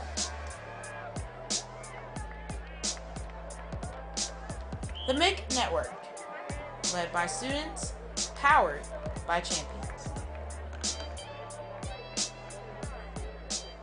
Tom Wood's lifetime powertrain coverage includes the 4 most important systems in your vehicle for unlimited miles and unlimited time at no cost to you. Protection from expensive repairs for a lifetime. Find the car you want the way you want at tomwood.com. Welcome back to Carmel High School, the site of your MIC Network Game of the Week. Greyhounds lead the Ben Davis Giants 21-3 in this matchup, and I tell you what, Darryl, this has been a great one. It has been a great one. I mean, again, both offenses are moving the football. We just need a little bit more production on the scoring side if you're Ben Davis. Other than that, I think it's been a good football game to watch. Absolutely. This has been a fun, exciting match. We've seen some turnovers here and there. Ben Davis moving the ball, just not coming up with the points. The Greyhounds staying steady as usual, and a big dosage of Zach White. Absolutely. Zach White, again, when he hits those holes, I mean, he's got some speed there, and he's small enough. When he gets to the hole, he's going to give you a little something. If you don't wrap him up, he's going to give you a little something to take with you. Well, a couple other games are going on around the MIC. We look at Center Grove, the #1 team in the state. They're taking on Pike High School. They lead that one 29-14. Well, I'll tell you what, 29, if you're Pike, we've seen them put up some big points. That's actually almost I don't want to call it a victory, but Pike is actually, the defense is better than what we think. Absolutely. And Center Grove, like I said, #1 team in the state for a reason. They're pitching a lot of shutouts in that game. I think their whole defensive line's going Division I, and they look like maybe the #1 team in the state. Well, I'll tell you what, when you got that kind of talent, you should be #1 in the state. Another game we've been keeping our eye on is Lawrence North and Warren Central. The Wildcats lead the Warriors 17-13 in that one. I'll tell you what, years past where Lawrence North couldn't quite get it together to beat Warren. Could this be the year where they finally get it figured out? We'll see. Big explosive offense versus a dynamic defense. Keep your eye on that score. And another one, North Central and Lawrence Central. The Panthers and the Bears all tied up at 7 apiece. Well, I'll tell you what, Lawrence Central's just had a tough year past couple years. Now let's see if they can finally edge and get a victory in the MIC this year. Absolutely. Coach Patterson looking for that big first MIC win there. Wants to get it done for the Bears. And North Central taking a little bit of a step back. They started out hot, and the last couple weeks have kind of taken a step back there for Coach O'Shea's squad. Well, I'll tell you what, of course, we know how this season got started for everyone. Everyone was excited, but, is this who North Central really is, or do they have time to get it together before sectional play starts? Again, every team starts 0-0. Hopefully, let's see if they can get it done before sectional play starts. Absolutely, and once again, leading us into the game of the week for next week. A little bit of foreshadowing. We'll be covering the Warren Central Carmel Greyhound matchup. And I'll tell you what, those two teams, whenever they meet, always seem to have some fun on the field. Well, I'll tell you what, two, programs with a lot of pride. And Warren Central, again, they've got to come out and get some signature wins. And it could happen next week if they come out and, click on all cylinders. They could do something here against Carmel. Game plan here for the Ben Davis Giants as they trail 21-3, Darryl. They've moved the ball well, but I think it is exactly what Coach Simmons was teaching them in practice. Once you get inside that 30-yard line, how are we going to score? How is it going to come? Again, with Ben Davis, you just have to stay true to who you are. And, we've seen them do uncharacteristic things when they get inside the 30 to turn the football over. And now you're going to kick the ball off to Carmel and give them an opportunity to go down and hopefully not punch it in again. So, again, the Ben Davis defense has got to step up here and get the ball back for your offense, because if Carmel puts up another 7 here, this thing pretty much you can almost go start the buses. And this is big time here with the Carmel Greyhounds getting to receive to start this second half of play as they lead 21-3. Which is why that touchdown was so huge before half for Carmel. And on the Ben Davis side, that's just something you just got to wrap up and play better defense. You cannot allow a guy to get that deep behind you that late in the half. Again, Desmond Duffy getting the return, gets it up close to the 25-yard line. Crafty back, able to maneuver his way well on special teams, making a name for himself. He absolutely is. And sometimes coaches see things on film, and that's how you get your playing time. That was actually mentioned to us by Coach. 1st and 10 for the Greyhounds, ball at the 24-yard line. They had 110 yards through the air, 96 yards on the ground, over 200 yards of total offense in that first half. Will it be second verse, same as the first in this second half, as Osborne keeps it himself up the gut. Be brought down after a gain of a couple there by Marcus Howard. I'll tell you what, he faked it to White, just pulled it back from White and just took it right up the gut himself there. Picked up 7, actually 6. And a nice play there, like with the Greyhounds offense, getting the ball in their playmakers' hands with White as well as Jordan Jones back there. Osborne can keep it himself. So many threats on that running attack. Again, I like Carmel. Again, they're playing so much better than they did in the first couple of games of the season. Actually, they played well in the opener, but, those middle games were a problem. But they are coming together here. Look out, Zach White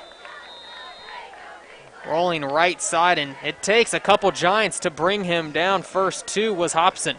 I don't know if I've seen one player bring him down tonight. And you love how he works it so strong, like a fullback. Yeah, he's going to take it through there, and he pounds away and picks up the first down. But I was going to say about Carmel, it's going to be interesting to see them down south this year for sectional play. A lot of teams have been licking the chops over the years. Now you get an opportunity. Well, you see there in that same section, like I mentioned, of Pike, Brownsburg, and Avon, and three really solid football programs. That's going to be fun to watch. Osborne keeping it himself. Nothing working this time. Saw Laundry on the field, too, so might be a hold there. It's going to probably come back. Let's see what. And it is a hold against the Greyhounds, but Laura Gonzalez was all in there for the Giants. We'll see if Coach Simmons accepts this penalty or not. And looks like he will. Taking the yardage. And talking to Coach Simmons over the week, I mean, I don't know if I've interviewed a more, and I'm not even sure the right word to use. It was just a lot of fun. How about that? The interview was a lot of fun. And energetic. You throw one question at him. Hey, Coach, is the sky blue? And he's going to get in. He's going to break it down. Unbelievable. Great guy. Great interview. A lot of fun. And a great guy leading that program over there for Ben Davis. Osborne pitching left side to White. And he is brought down there by, looks like Charles Knuckles. Again, the leading tackler for the Ben Davis Giants. One of the top tacklers in the MIC. Able to bring him down solo. Charles Knuckles said, hey, look, you haven't seen anybody bring him down solo? Watch this. And he did get him solo there.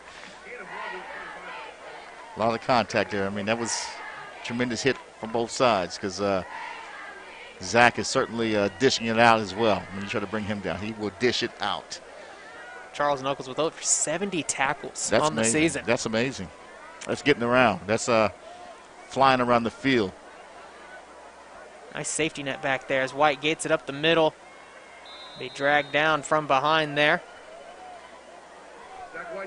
First two was Harold Wilson for the Giants. That'll bring up 3rd and long. And this is what you need if you're Ben Davis. You need to get stops and get the ball back in the hands of your offense. Only 3 men on the line for Ben Davis. Can't give up the big play here. Let them catch it, but you got to get them down before they get to the sticks. Sneaking another linebacker there. 3 receivers, bottom side. Osborne looking that way, stepping up, under pressure, tucks it. Has some room to run, past the 40. Be laid out just shy of the first down marker there by Marks. I'll tell you what. They didn't let him get there, but I tell you, great scramble. Gain of about 16 on the play. So now if you're Carmel, they're going for it. They're going for it, or watch the hard count. The hard count here. I'm not sure will they really snap it? Well, they're up 21-3. They may snap it. As they tried to get the Giants to jump there. Check coming from the sideline. 10 seconds on the play clock. They snapped it. They did it. Osborne keeps it himself, makes one man miss. He's close. I think he got it. I think he got it. Right at the 46-yard line. Gutsy call. The junior putting the team on his back, getting the first down for the Greyhounds. I tell you what, that's leadership there. That's gutsy. He gets through there, takes the first hit, falls forward, gets the first down. That's huge. That's huge. Williamson had him in the backfield, but just Osborne, the bigger man, going to prevail. 1st and 10, Carmel Greyhounds, ball on the 45-yard line. And that would have been massive for that Ben Davis Giant defense.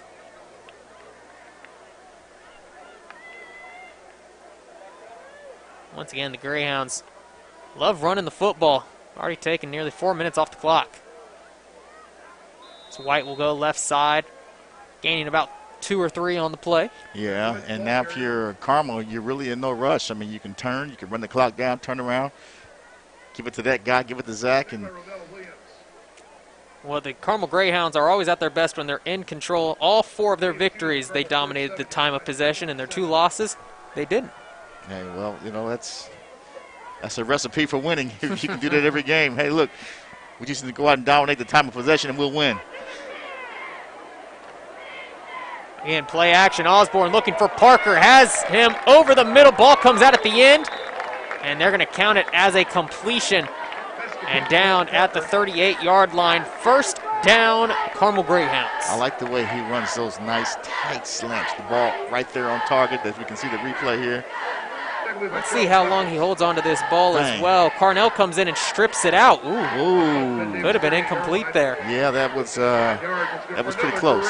Those two have been battling. Carnell tried ripping it away, and maybe in the NFL where you have extensive review. Upon further review.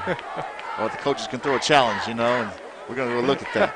A nice job there from Parker as Osborne gets back to the line of scrimmage. Mark's not fooled there. Neither is the Ben Davis Giant defense. They're ready for that play. Second and 10 now for this Greyhound offense. Ball on the 39-yard line. Ben Davis, you can't even let them get in position to kick the field goal. You have to stop them cold. No gain, second and 10. This Greyhound offense just keeps chugging along, though. White and Jones in the backfield. And again, the option, White looking to get to the edge, and does. Finally gets upfield, but a late flag coming out right at the 35-yard line. This is going to be a holding against the Greyhounds. So again, this is another opportunity. If you're Ben Davis, you got them backed up. You got to shut them down. It looked like on the outside, Carnell was being held. So once again, we'll back the Carmel Greyhounds up, but wasn't a problem last time they got a holding call.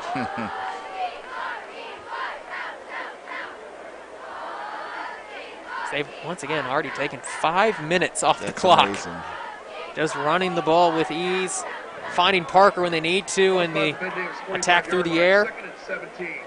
This time now, 2nd and 17. Ball back on the 45-yard line. You have this kind of lead, you're in no rush to do anything. What a job Coach Hebert has done with this Greyhound team. After an early win against Plainfield, back-to-back losses to Center Grove and Cathedral.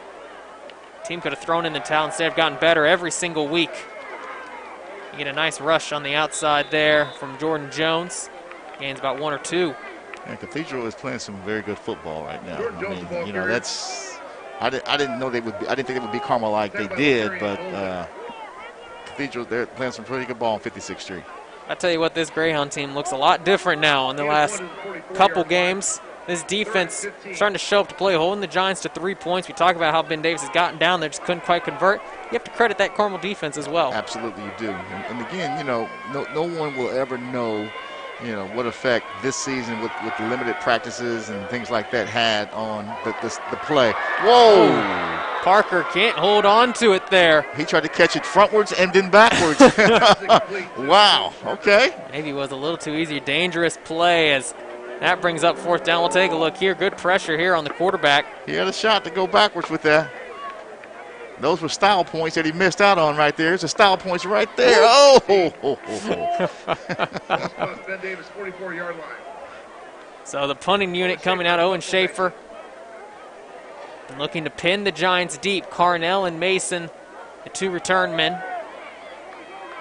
And a little bit of adjustment here on the special teams. Putting Carnell over to the right side. Schaefer going to kick it to him, but brings it back to the left of Mason, and he's going to let that one drop. Great Carmel hop here as well. Down right at that 5-yard line. So again, special teams coming through for the Greyhounds, and they successfully took off 6 minutes from the clock. And that's the problem there, because they actually could have done this, you know, 4 minutes ago and gotten the ball back, but they did not. And they're pinned back, and you have to go the entire length of the football field. Again, you have to get 7, not 3. We've seen Swanson, we've seen Patterson, and to start the second half, it will be Chris Patterson commanding the troops for the Giants. 1st and 10 from the 5 for the Giants on their first series of this second half. Blitz coming from the Greyhounds. Handoff Fuentes, nearly dropped it. Gets to the outside, Brandon Fuentes. Gonna be pushed out by Turvey. Right at the 23-yard line, a big break there for the Giants. And I'll tell you what, we've seen this. The Giants can move the football. They just have to stay true to who they are once they get down, like you said, inside the 30. That's when things have fallen apart tonight. Brandon Fuentes had a couple big runs out of that backfield. You see it's a little bit of a delayed handoff Let those linemen pull. That has served the Giants well. Let those big guys do their jobs. Whoa. High snap, Patterson sidearm out wide to Mason. And he'll be down in front of the 25-yard line. Excuse me, that was Dylan Moore on the outside. He is another one of those guys that doubles as a DB and a wide receiver. It's amazing to me how the difference between Swanson and Patterson, that they received the football from the center. I mean, every one of them, we talked about it, is absolutely high, a high snap to Patterson.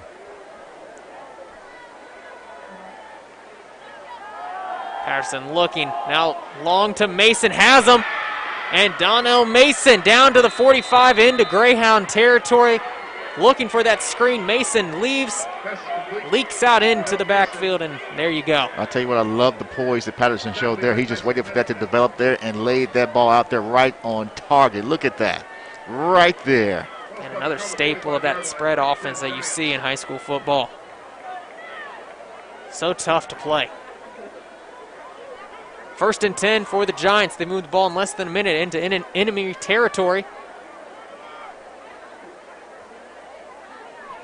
Again, Patterson playing well here for the Giants. Looking, left side, throwing it up again. This one for Richardson, and an interception going to be dropped there by Springfield, looking for his 2nd interception of the season, but was not to be, as there is a flag down at the line of scrimmage and going to be a holding call against Ben Davis. I tell you what, that's very unfortunate for Ben Davis. Fortunate yet unfortunate with the holding call, but that was actually thrown short, and it could have been another disaster with an interception there. So I guess the bright side is at least you get to keep the football. But again, you have to start to move it. The clock is not your friend right now with 4:59 left here in the 3rd. So after the penalty, going to be 1st and 21. And they've had that like 3 or 4 times tonight when they had to, combat against that. And back into their own territory, ball on the 44-yard line. It's one thing to get beat, but you can't help them beat you. I mean, you just can't do that.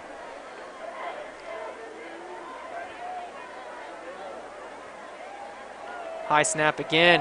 Patterson slings it out to Peters, has some open space, good blocking ahead, and gets close to the original line to game before stepping out at the 48.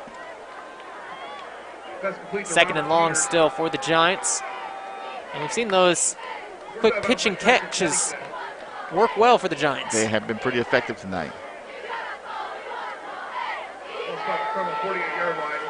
There's Turvey getting out there.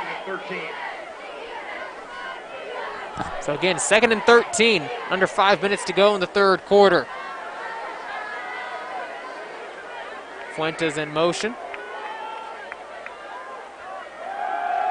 Patterson again looking long for Mason, throws it up, interception, Solomon Williams as he's brought down from behind at the 20-yard line. Again, the secondary coming up big. Well, I'll tell you what, Solomon Williams, he just kind of waited for that to develop and to hit him right there. I mean, he didn't have to do much. And he was looking that the whole way. Patterson done nothing there to moving with his eyes, fake or anything. He was just right there waiting on it.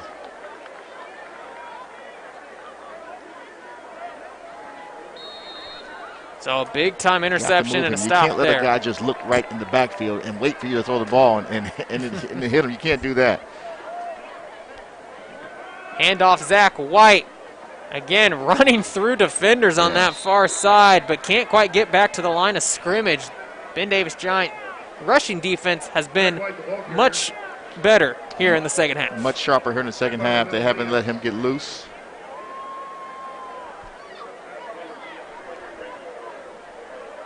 There's not much room there on that line. It's the Greyhounds still packing it in. So have to go back to White. They do not here. Osborne looking left side, has Jones out of the flat. He'll be chopped down about a yard or two shy of the 1st down marker. Tell you, and there's just some playmakers out there with Jones and Zach White coming out of the backfield. Really multi-dimensional players. Osborne's making plays. I mean, Parker. Not to mention Barron Smith, who beat him over the top for an 88-yard strike. Absolutely.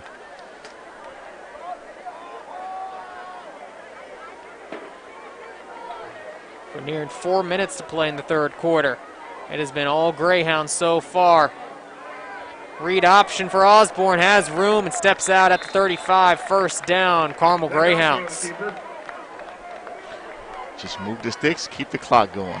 That's the name of the ball game here. It's almost easy drive. Point of emphasis clearly on Zach White as he attracted every single Ben Davis Giant defender in the box there. Absolutely. I think he's been the point of emphasis since the very first play of the game when he racked off that long touchdown run. We got to keep an eye on that guy. Jones in motion. Again, handoff White left side, gets a lead block. He'll barrel his way forward close to the 40-yard line. Gain of about 5 on the play. Again, just keeps working. 21-3, Carmel Greyhounds leading the Ben Davis Giants here in the third quarter. And the best way to beat your opponent is by not allowing them on the field, and that is what the Greyhounds have done. They've dominated this time of possession here in the second half.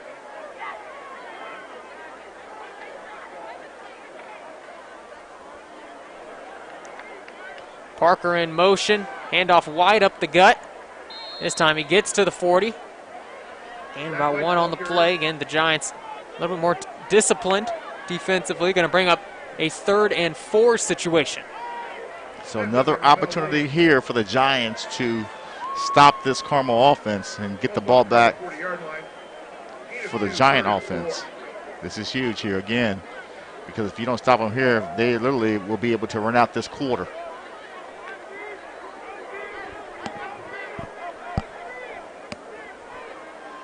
Osborne pitching it out to White, has some green in front of him. He's there. And he will get shoved out past the 45-yard line. First down and then some right at midfield for the Carmel Greyhounds. And so as it stands, Ben Davis may only walk away out of this third quarter with 1 possession of the football. That's not going to get it done. And that is a recipe for disaster there. A couple scores from around the mixed Center Grove, pulling away from Pike, up 36-14 there. Lawrence North getting a late score in before halftime on Warren Central as they lead 24-13. And a close one between North Central and Lawrence Central. The Panthers lead the Bears 14-13. That is close, but I tell you what, that would be a huge win for LN if they can finally beat the Warriors. Be a big-time program boost after beating Ben Davis in overtime. Looking for back-to-back wins over the east side and the west side. And had Carmel on the ropes. Absolutely. I mean, they have actually played some really good football this year. Wildcats are dangerous, and they were doing that with an injured Omar Cooper as well. So make sure you're keeping the Lawrence North Wildcats in mind when looking at that sectional draw. That is a team as dangerous as any. Absolutely.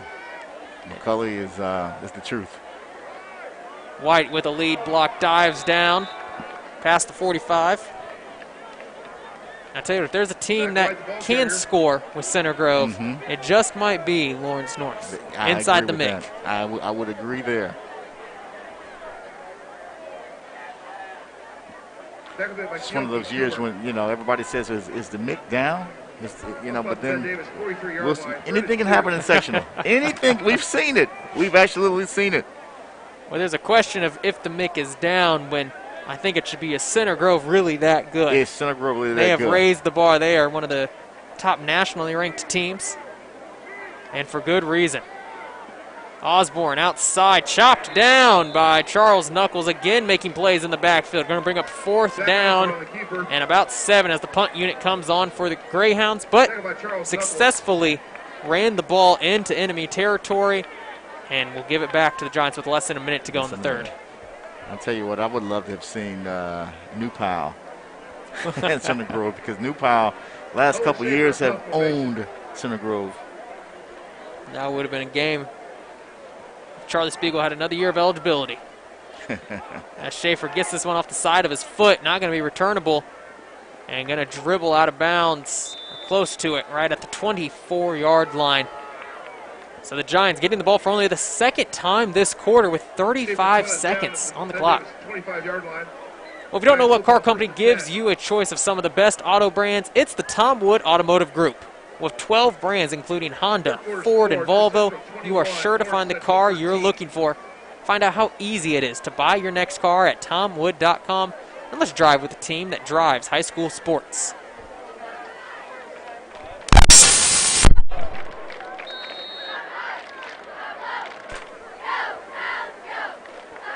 First and 10 here for the Ben Davis Giants, and Patterson off the field after the interception. Swanson back in now. Swanson keeping himself QB draw up the gut, pushing his way forward to the 31-yard line. So nice designed QB keeper there. Swanson on the keeper. And now Patterson coming back in for Swanson. And it's going to probably close out the quarter here. They may or may not be able to get a chance to get another play off before the end of it. Last time they rushed one before the end of the quarter, they lost some yards here. I would just let this go into the fourth quarter, but let's see what happens here. They got it off. Got it off, handoff Fuentes. Same results, just about. Well, they got a couple of positive yards, maybe one. As he powers his way forward. Into the third. So they got about 1 yard there. Going to bring up a 3rd and 1 scenario heading to the fourth quarter, as Cheeseborough was all over that one for the Greyhounds. So 21-3, no points on the board in this third quarter, but the Greyhounds managing the clock, running with ease, and keeping the Ben Davis Giants out of the end zone. We'll see what the West Side has left in the fourth quarter here on Carmel Greyhounds homecoming night from your MIC Network Game of the Week. Tom Wood's lifetime powertrain coverage includes the 4 most important systems in your vehicle for unlimited miles and unlimited time at no cost to you. Protection from expensive repairs for a lifetime. Find the car you want the way you want at TomWood.com. Sports Performance knows no two athletes are the same. Such they create unique and custom performance programs for athletes. Once again, 21-3, Carmel leading the Ben Davis Giants at the end of the third quarter. I'm Logan Hunt, alongside joined by Daryl Morton Jr., and this one has been all Greyhounds in the second half, running with ease. And I'll tell you what, Daryl, this is a team that looks built for late season success, a team that loves to run the football. When it starts getting a little colder out, is always a little bit tougher to beat. That's what you want. If you can run the ball when it's cold, that is a team that is going to have some success, and I can't wait to see Carmel in sectional play. Now back to this game. If you're Ben Davis, you have to start putting this ball in the air. 21-3, 12 minutes left. Whatever plays you have drawn up to move the ball down the field in the air, we need to see those. Well, Papa John's is hiring delivery drivers at all of their Indianapolis and surrounding locations. You must be 18 years old, have a great attitude, and have at least 6 months of driving experience, a clear driving record, and insurance. Apply online at papajohns.com to set up your interview or text JOBS to 47272. I like that. Do you have to like pizza? My guess is yes. Or at least the smell of it. Absolutely.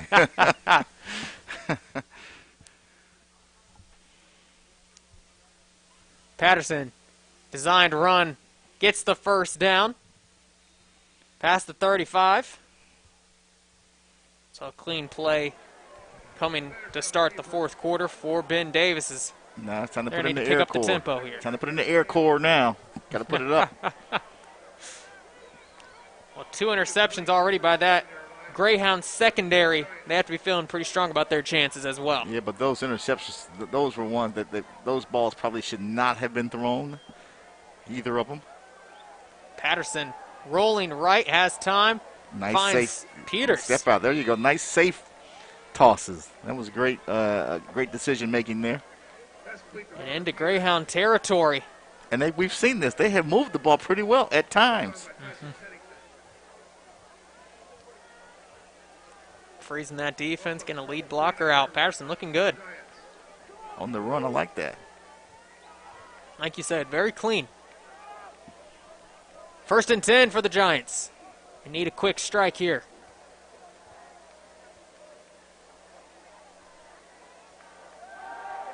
Patterson flush to his left. Under pressure. Hudson gets his hand on him. Count it for the sack. just enough of him. A nice job there from big number 99, Scott Hudson, the senior defensive lineman. Wow. 2nd and 13 now.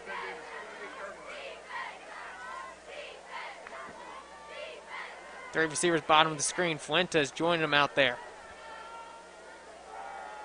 Quick screen. Fuentes running off of defenders, and he's going to be brought down. Maybe have gotten there. He might be right there at the marker there. And it looks like it will be good enough for a first down for Ben Davis. So again, getting your guys into open space. We've seen once Fuentes hits the open field, he's tough to bring down. That was a great run after the catch there, because I thought, in fact, he was going to be taken down there. But he said, no, no, no, found a little seam there, and he's going to be very close to the first down. And finally, the official. Finally give it to him. So 2nd and 13 to pick up the first down. The sticks are moving. Still 10:50 here left in the fourth. There is a slight chance, but you got to get in the end zone a little quicker than this. You got to move the ball. Got to move the ball, brother. Well, remember, Ben Davis has all 3 timeouts as well. And we have seen crazier things happen on our MIC Network Game of the Week. We have. Giants not out of this one, but need a touchdown. Greyhounds just keeping everything in front of them. Handoff Fuentes. Again, into open space. Finally dragged down by Cheese Robin up for another first down run. I'll tell you what, that Ben Davis O-line is really doing a tremendous job. And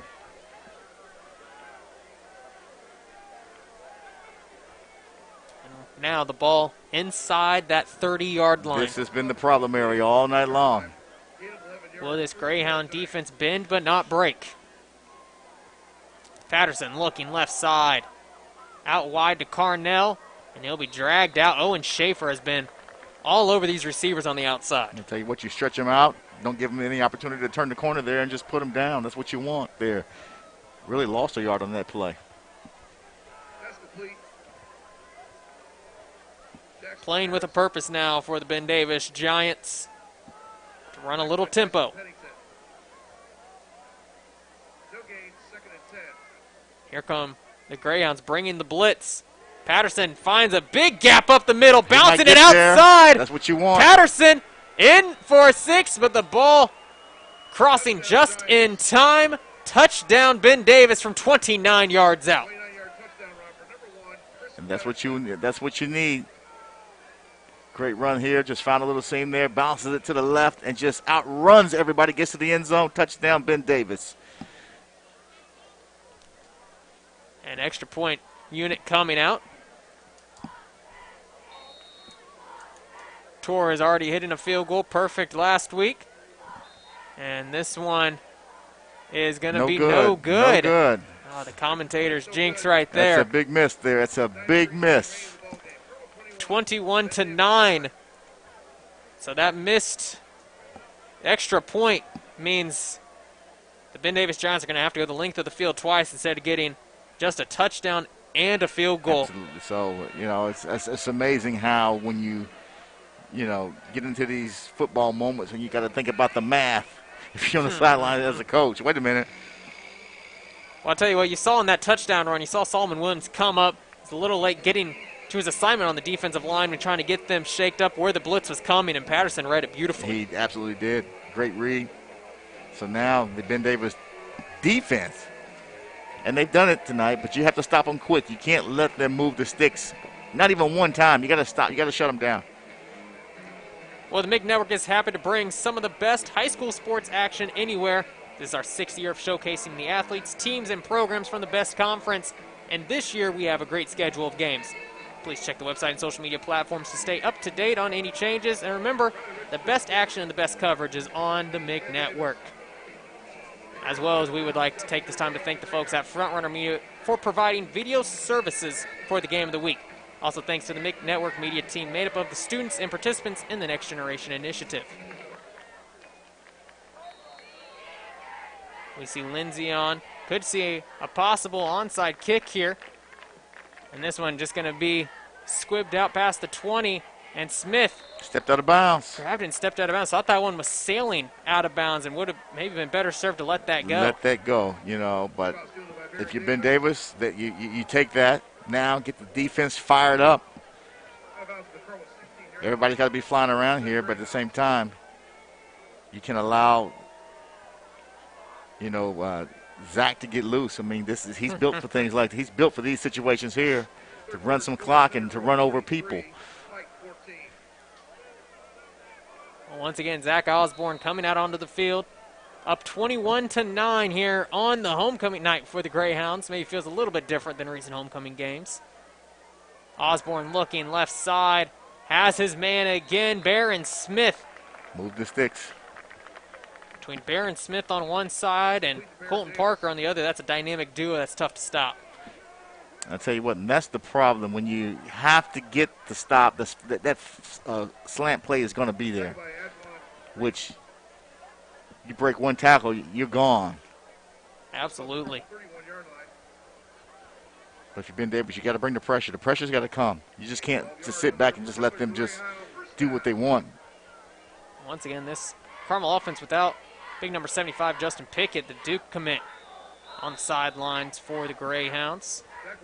Serving a quarantine action as was an issue for the Carmel Greyhounds even at the beginning of the year. Kind of got a late start to the season and probably contributed to maybe their late start of getting things going. Absolutely. Again, it takes time. Again, this has been one of those seasons where things have been a lot different in terms of practices. But again, it looks like things are clicking out here. Second and 8 here for the Carmel Greyhounds. The Giants need to find a way to get off the field. Man in motion. Osborne back to pass and has a wide open Jaden Jones. There it is. There he goes off to the races. One man to beat. Jaden Jones not going to get caught from behind. Touchdown, Carmel Greyhounds from 67 yards out. And that's one of those things we talked about you have to guard against with the Ben Davis defenders trying to key on Zach White. And it just didn't happen there. Over the top, touchdown, easy. Although he almost got walked down. Once again, Charles Knuckles, the man trying to save Charles that Knuckles. Giants He defense. tried. I mean, that's what you like if you're a coach. That's what you want to see on film, a guy not giving up on the play. But unfortunately for the Ben Davis Giants, it's another touchdown, and this is Mr. Automatic right here. We know what's going to happen there. And once again, 28-9 could be the nail in the coffin there. Giants still with 3 timeouts, but definitely a tough hole to get out of, as that play we saw earlier in the first half where Jones dropped the pass that could have gone for 6. Carmel waits, they wait, they run the ball, and then catch the Ben Davis Giant defense slipping. Absolutely. Tell you what, Spencer needs a nickname.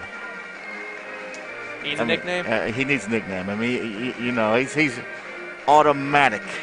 He's automatic. So far, perfect on the season, and once again, had that game winner against Lawrence North. I mean, that just was a couple weeks amazing. ago. That was amazing. I thought, Lawrence North would freeze him, call timeout right there and make him kick it twice. But I don't know if it would have mattered anyway, but I would at least have liked to have seen him with that pressure on him. Well, the senior kicker, always so valuable to have someone that you can rely on in high school football, because sometimes it comes down to the leg. And like I said, he talked about how he met him. He said he was a neighbor, and he just gave him a tee and a football and said, hey, look, you might like this. Just practice with it, and years later, here he is on his high school team. Oh, that's crazy how it all comes back around. It all comes back around. It's amazing. Score update for you guys. Lawrence North continuing the party on Warren Central, up 31-13. That offense is absolutely rolling for the Wildcats. Also, North Central leading Lawrence Central 21-13 in the third quarter. Wow. The Bears still looking for that win. Got to get that win, but Lawrence North is finally, last year they were good and had opportunities last year. But this year they put things together, and that's a really good football team. And come sectional play, I don't know if I want to play, that's not the team I want to face. That is not the team I want to face. Well, we're seeing a team tonight as well. I don't want to face Carmel either. I wouldn't want to face Carmel either. I'm telling you right now. Things are coming together. That's always great. Again, the Greyhounds just put you to sleep with that rushing attack with Jones and White and Osborne And then Osborne really progressing as a passer as well this season, finding the open target. Has done a nice job in this game with over 200 yards through the air. Swanson in again for Ben Davis. He'll get to the outside as a whole before being dragged down from behind by Cheeseboro, close to a first down, however. Yeah, and what do you say about the Mick? You know, Pike comes out here, and it's a double overtime game, and Carmel survives and gets that.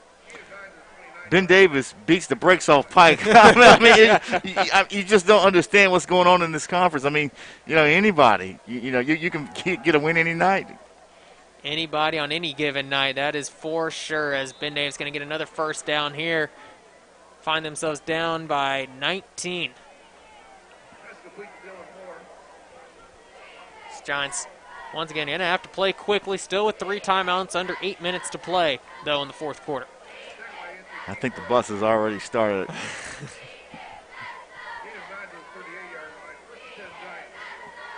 Patterson looking to the sideline, 3 receivers bottom side.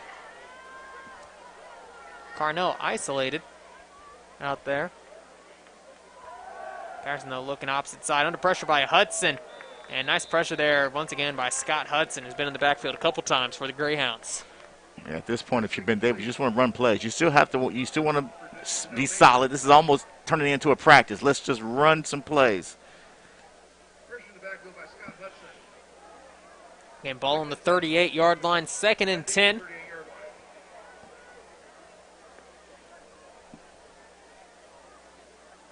This Greyhound defense has been solid so far. Patterson rolling out wide and just off the hands of Peters. Incomplete, brings up 3rd and 10. 3rd and 10. Hey, I wouldn't want to mention the fact that this media guide that Carmel gives you, I mean, there's so much information in here. I mean, you can almost know what the guys had for a team meal in 1994. This thing is complete, let me tell you. Absolutely complete. No, big thank you to the athletic department here at Carmel High School with Jim Inskeep, the athletic director. Hospitality has been fantastic. Absolutely. Great place to call a game. It's a kind of cool night, and we got heat. I mean, what can you ask for, you know? 4th and 10 now for the Ben Davis Giants. Offense staying on the field in what might be a last breath attempt. Chris Patterson going to need to drop some magic here.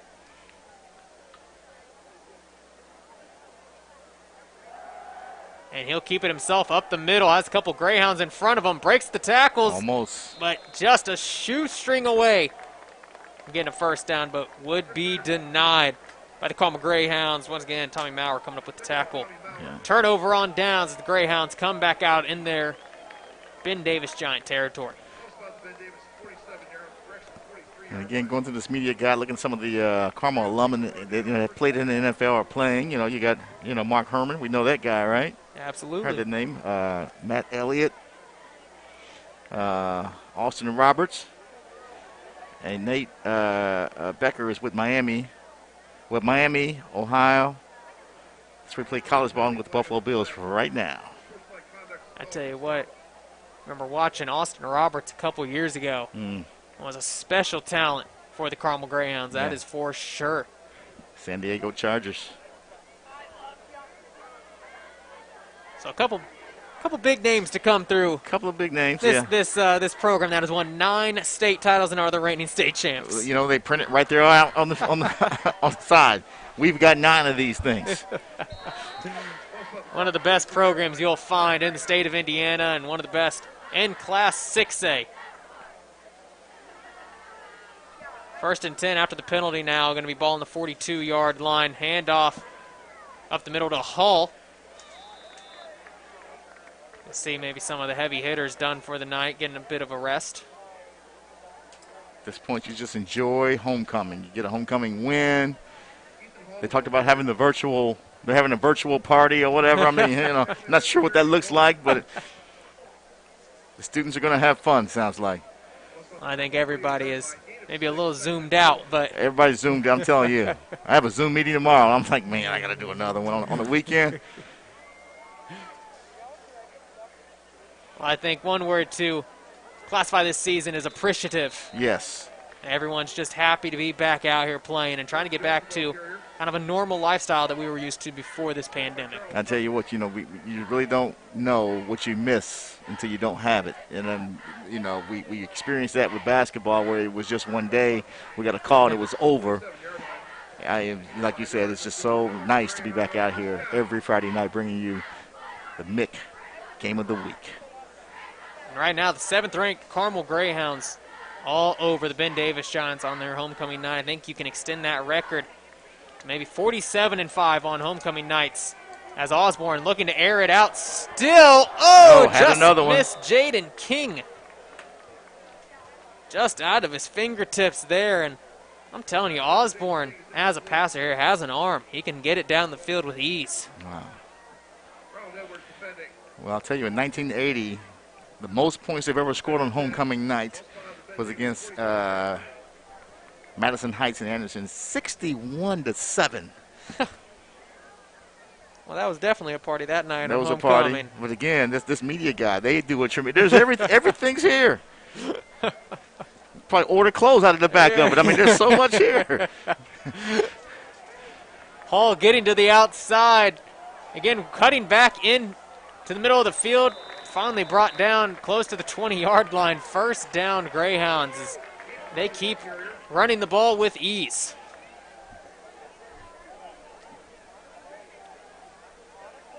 Have you found their favorite ice cream shop as well? I'm sure it's here. I'm sure it's here. Again, just a wonderful job. Yeah, absolutely. Under 6 minutes to go in this ball game. Carmel's going to pick up their 4th win in the conference. Absolutely, and this is kind of a battle for second place. Obviously, Center Grove, the top team, but a couple of teams really fighting for that second place. As the ball comes loose here and jumped right on by the Greyhounds. That's why, for you linemen, you get up the field. Absolutely, you get do. on it there. Nice job there from Eric Kiefer. And looking at the standings, you had Carmel Greyhounds sitting at second, their only loss in conference, coming to the Center Grove Trojans, as well as then followed by a pair of teams with 2 losses. You see North Central, you see Lawrence North, Ben Davis, Pike, see a lot of those teams trying to get a little more clarity. But when you say, is the MIC down? Well, no, these teams are just beating up on each other. That's exactly what happens year in and year out. And I'll tell you what, next week, we've got the Carmel at Warren game, but I tell you, you got to circle that Center Grove at Lawrence North. That is going to be a game. Absolutely, that's going to be a big one. As you see a pass interference call here, as Barron Smith may have had another touchdown otherwise. The Greyhounds might pick up 6 more before the end of this one. Yeah, and if you're Ben Davis, you have to go back to the drawing board. It gets back to practice. Again, one thing about Indiana football, we mentioned it quite a bit here. There's another season where you start everything 0-0. So you use these opportunities just to better your team. And as we talked about, teams have gotten better. These Carmel Greyhounds, they're a true example of what you do if you just stick with the game plan and just keep working. This is a good, solid football team at this point in the season. Surprise, surprise to everyone that Coach Hebert has these Greyhounds rolling late in the season. And another one of the state championship coaches here. As Hall going to be dragged down. Getting some good action tonight. Looking at maybe the future of Carmel Greyhounds in the backfield. Under 5 minutes to go now in the 4th quarter. And one of the schools, many schools in the MIC that have tremendous feeder systems. Kids feed right into this program and they're ready to go. It's Osborne pleading for the play call to come in quicker. Under 10 on the play clock now. Single coverage top side. Osborne looking that way. Looking deep. Jump ball going to be incomplete. Barron Smith can't keep his hands on it. Good defensive effort there from the Ben Davis Giants. Once again, a play where you're just seeing what works here. Exactly, and he throws it, probably should have been caught. And Should have Boatwright. been caught, but the defense, Boatwright, like you said, came in there in the end and just knocked that away. Guy who had to miss some time, but able to get back to it and has been crucial in that secondary for Ben Davis. 3rd and goal. Again, Smith in motion. Osborne puts the ball in the turf, throws it off to Smith, and maybe from bad to worse there, drug down a broken play. That's one of those, as a coach, that's a play you run when you have the lead, and you pitch it like that when you have the lead. Because coaches don't like seeing that at any point in the game. You can explain it better to them when you have the lead. I think right here he would have liked for Osborne just to jump on it there. Yeah. And right there, maybe not the pitch you wanted to not see. the pitch, because coach, because he still wants to know why you pitch it. They can be up 40. Why'd you pitch the football? They don't like seeing that. Well, hand him out here. Automatic. I'm calling it automatic again. Almost from 30, just inside, and automatic indeed. So with 3:29 on the clock, Hannah pounding it in from about 28 We'll just yards call out. Spencer clutch. He's just clutch. It's very fitting as well. Yes. 31-9. I tell you what, this game doesn't quite indicate what the score tells when you look back on it in that first half. Ben Davis gets down, thought they had a touchdown. One official calls it a score. The other officials get together and say, no, not quite. Carmel gets a stop. 3 points go on the board. Carmel comes right down, gets a touchdown. Then things kind of settled out. It was 14-3 for a while. And then you see towards the end of the first half, Ben Davis driving down. Looks like they were going to get some type of points out of this possession. An interception. Boom, boom. 2 plays later, a score for Carmel. It's 21-3 in the blink of an eye. The little things. Just a game of inches. And I tell you, the game plan has looked a little different in this second half. Carmel coming out, not looking to necessarily hit any big plays. They took them when they had them, but it was clearly obvious just maintain this lead. Come out here, run some clock, keep a hold of the ball, don't make any unnecessary turnovers, and as you would like to say, just beating yourself. That has happened all night long here. So now with 3:29, if you're Ben Davis, just run some plays. Just And kind of a knuckleball there, going to be fielded by Richardson. Richardson with a small gap, going to be brought down by Smith. And talk about a balanced offensive attack. Carmel with 215 yards through the air, 202 yards on the ground. that's something that you're happy about if you're coach. That's something you at the team meeting. Hey, look, this is what we did, gentlemen. And the special teams actually has played pretty well tonight too for Carmel. Absolutely, done a nice job of Punting, kicking away. Yeah, absolutely. An all-around good effort on homecoming night. It always means a little bit extra, even in this pandemic. Maybe less fans here, but still, you want to get a win on homecoming night. And that's the thing, we talked about how different it feels when you only have limited fans here. Does it really feel like a home game for some of these schools? And, as you look out at the crowd now, looks like a home crowd to me. I mean, you got more than the other side.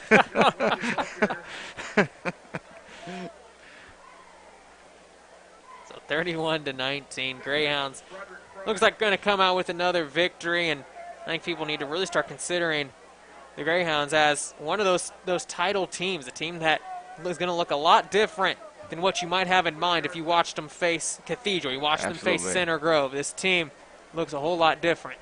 They do, and getting back to what COVID has done for football. A lot of people are watching broadcasts, everywhere, and I have to say that I'm very, very happy with the students that do a good job here with the MIC Network and bringing the broadcast every single week.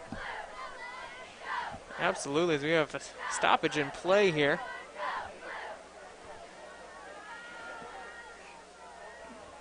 As it looks like the officials working on something on the farther end of the field, warranted of a stop.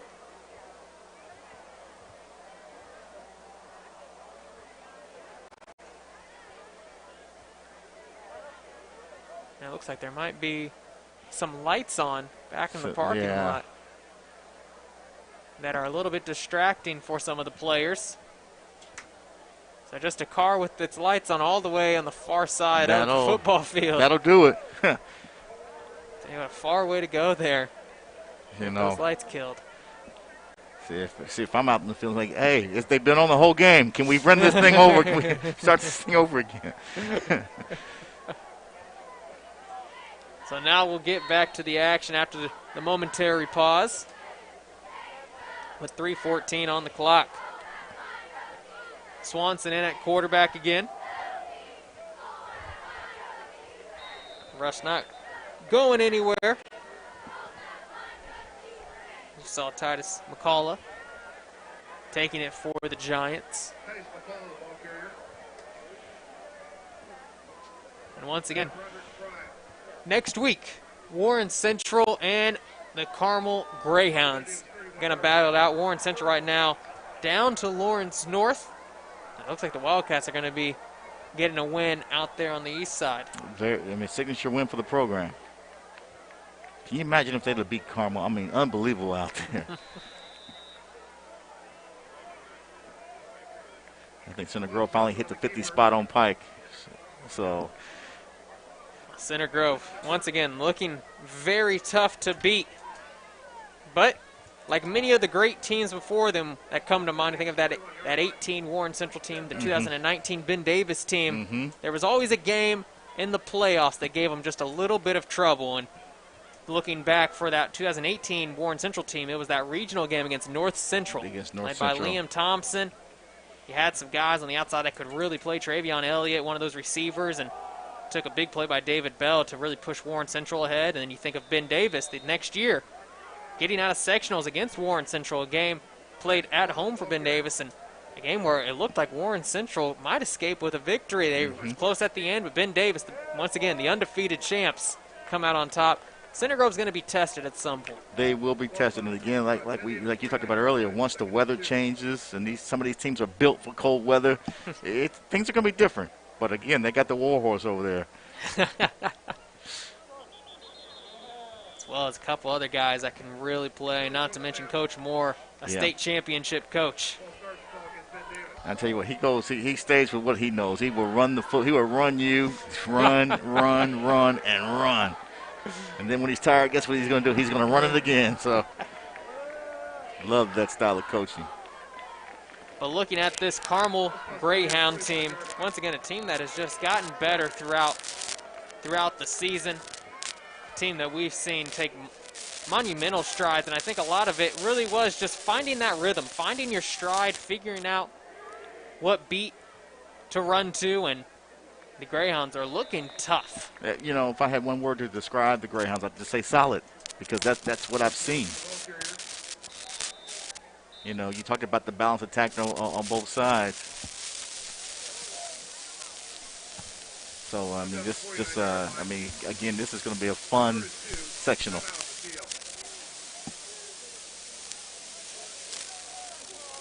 Got an injury, looks like. Yeah. We have Ben Davis Giant down out there on the far side of the field, like you mentioned, with just over a minute to play in this one. So we're going to take a quick break here from Carmel High School. 31-9, Greyhounds leading the Giants in your Big Network Game of the Week.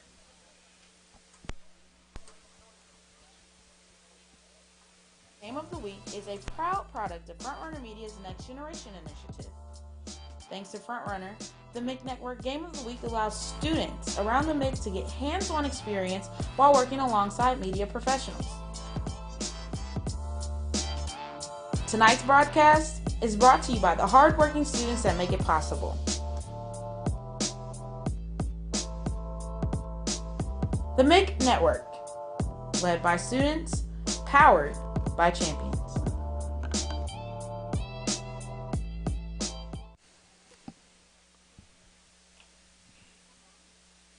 Back on your Big Network Game of the Week, 31-9, Greyhounds leading the Ben Davis Giants, as still with an injured Giant out there near the 50-yard line. It's been a tough game here for Ben Davis. Just hasn't quite been able to get rolling. And it's good news here seeing the Giant getting to his feet there. Couldn't quite make out a number with him on the ground. Yeah, I can't see a number from here either. But it looks like it is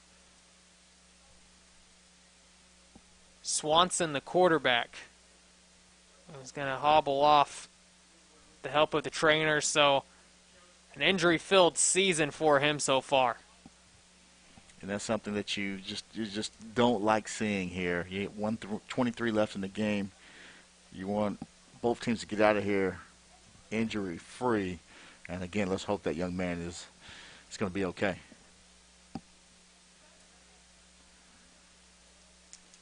Once again, 1 minute, 23 seconds remaining in this ball game. Fair is in at quarterback for Ben Davis. And off McCullough. He'll get up enough for a first down there off third down.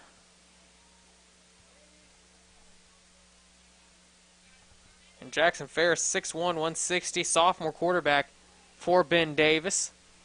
Number 9 there.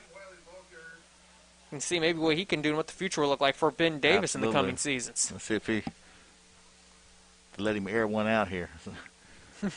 You always dream about that. Just let me throw it, Coach. Let me throw it. As Ben Davis taking its time here. I got to snap the ball till under 10 seconds on the play clock. And just going to run the football again. Looks like we may get one snap, and then this game will be in the books. Carmel wins another homecoming as the timeout is called by the official. Get another injury here. Big number 77. Keelan Davis, the 6'4" junior. Late in the game, again, injuries just plaguing Ben Davis, and they were trying to get out of here just by rushing the ball with under a minute to go, 41 seconds on the clock, and from bad to worse here for the Ben Davis Giants. And what do you think maybe a takeaway that Coach Simmons can have for his guys heading into practice next week? He can look at the first half. We did move the ball. We can move the ball. But I'm sure he's going to go back to what he was preaching last week on our conversation we had is when we get in potential scoring range, we have to be tougher with the football. We have to be able to run the plays that we practice and be just a tough-minded football team. And I think that is probably one of the biggest takeaways that I see, and I'm sure that he'll probably preach, as practice, resumes next week. Well, we could be just one more play away here from the Carmel Greyhounds extending their win total to 47 wins on homecoming night. And this series is going to be all tied up at 23 apiece. How about that? 23 apiece. And here's airing it out. Looking long, and an interception there for the Carmel Greyhounds. William Sprates coming up with an INT. Well, that completes it. So every quarterback that Ben Davis has put in tonight has thrown an interception. All three of them, yes. All three have. So kudos to the secondary of the Carmel Greyhounds coming up big. Those safeties were doing some work. They just, when you can sit back and just wait and see it, just look right into the backfield. You got to look those guys off. You just can't let them have clean looks at the football. And that has happened all 3 times.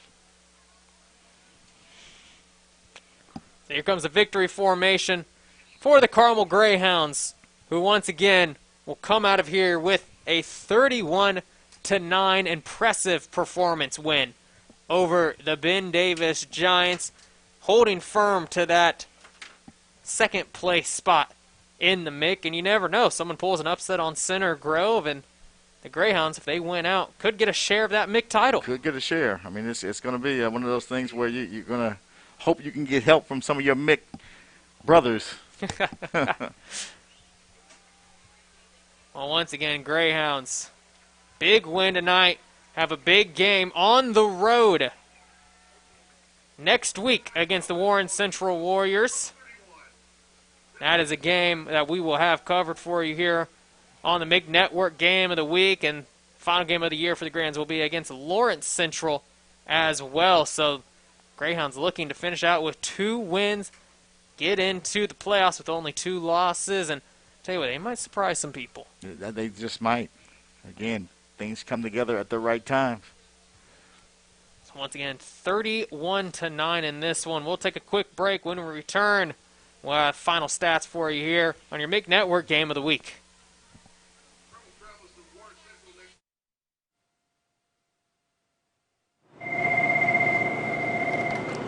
Thank you, calling Pop John's Cumberland. This is Kyle speaking. The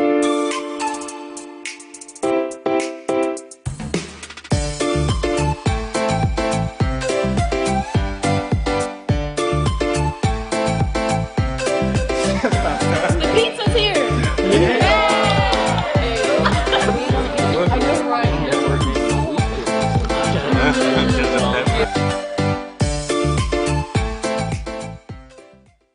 Tom Wood's lifetime powertrain coverage includes the 4 most important systems in your vehicle for unlimited miles and unlimited time at no cost to you. Protection from expensive repairs for a lifetime. Find the car you want the way you want at tomwood.com.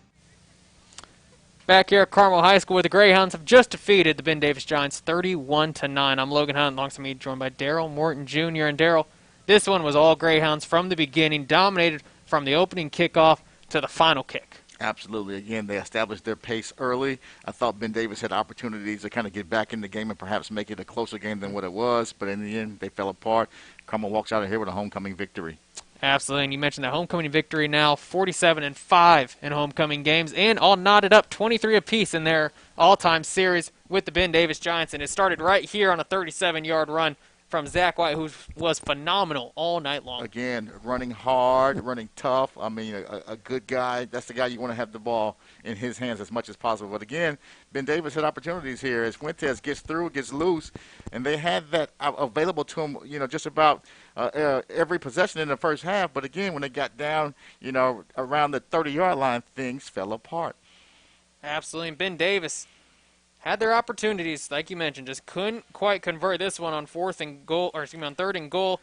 Looking to get in, Williams would not be denied. He ended up with an interception later in the game as well to help seal the fate of the Giants. And this Carmel Greyhound defense really doing its job, only holding Ben Davis to 9 points on the evening. And like you mentioned, 3 interceptions, every single one of Ben Davis' quarterbacks throwing one. Well, I'll tell you what, like I said, the Carmel has come together at the right time. The defense is playing well. The offense is playing well. So, again, we talked about how they have come together. This is going to be a solid and tough team to beat in sectional play. Absolutely it is, and the Greyhounds looking better and better. They had a couple close calls against Pike and Lawrence North early on in the season. 2 teams that can really put up points offensively, and they just absolutely, like you would say, beat the brakes off of North Central the week before, and now doing the same against Ben Davis. Absolutely. So again, it's going to be fun. The MIG team, teams are starting to beat up on each other. We see that. We don't know who is who just yet. We know who Center Grove is, but we'll see how everybody else, fills out, from second place down. And speaking of Center Grove, they were having their way with Pike. They were up 57-14 last we saw there. So another looks like going to be a big win for them. And Lawrence North on top of Warren Central, 31-13. That's a game of the Wildcats really wanted. Very big program, a win for their program, because again, Warren has always been that team that they just could not get over the hump on, and finally they have, and I'm sure that's going to be a huge celebration up there in Lawrence Township. North Central up 34-21 on Lawrence Central as well. So looks like maybe the favorites in these games coming out on top, and kind of status quo for this week, but still a couple close games you had to keep your eye on in this one. And like you said, the MIC, you just never know what's going to happen. You just never know what's going to happen. Again, I can't wait till we get to the second season in sectional play, because then that's when you really find out what you have. You think you had a great season, and then you end up getting knocked out in the first round by some team that shouldn't be on the field with you, but they're good at that point. They come together. Absolutely, and speaking of sectionals, we still have just 2 games left in this regular season, and coming up next, Carmel versus Warren Central. Next week, that'll be your MIC Network Game of the Week. Greyhounds looking to continue this run. Warren Central going to need a bounce-back win. We'll see which one can prevail. Can that Warren Central defense hold down Zach White in this offense? I'll tell you what, they're going to have to. I mean, they have to get back on the winning ways, and we know the pride on the Far East side, so we'll see what's going to happen next week. Well, that'll do it for the MIC Network and our crew here at Carmel High School. Final score in this one, 31-9. Greyhounds coming out on top on homecoming night. The MIC Network Game of the Week is brought to you by the Tom Wood Automotive Group, Papa John's, Marriott East Indianapolis, Grand Visions, and Frontrunner Media. You can watch the Mick Network Game of the Week on the Mick Network website, IndyStar.com, and WTHR Facebook Live.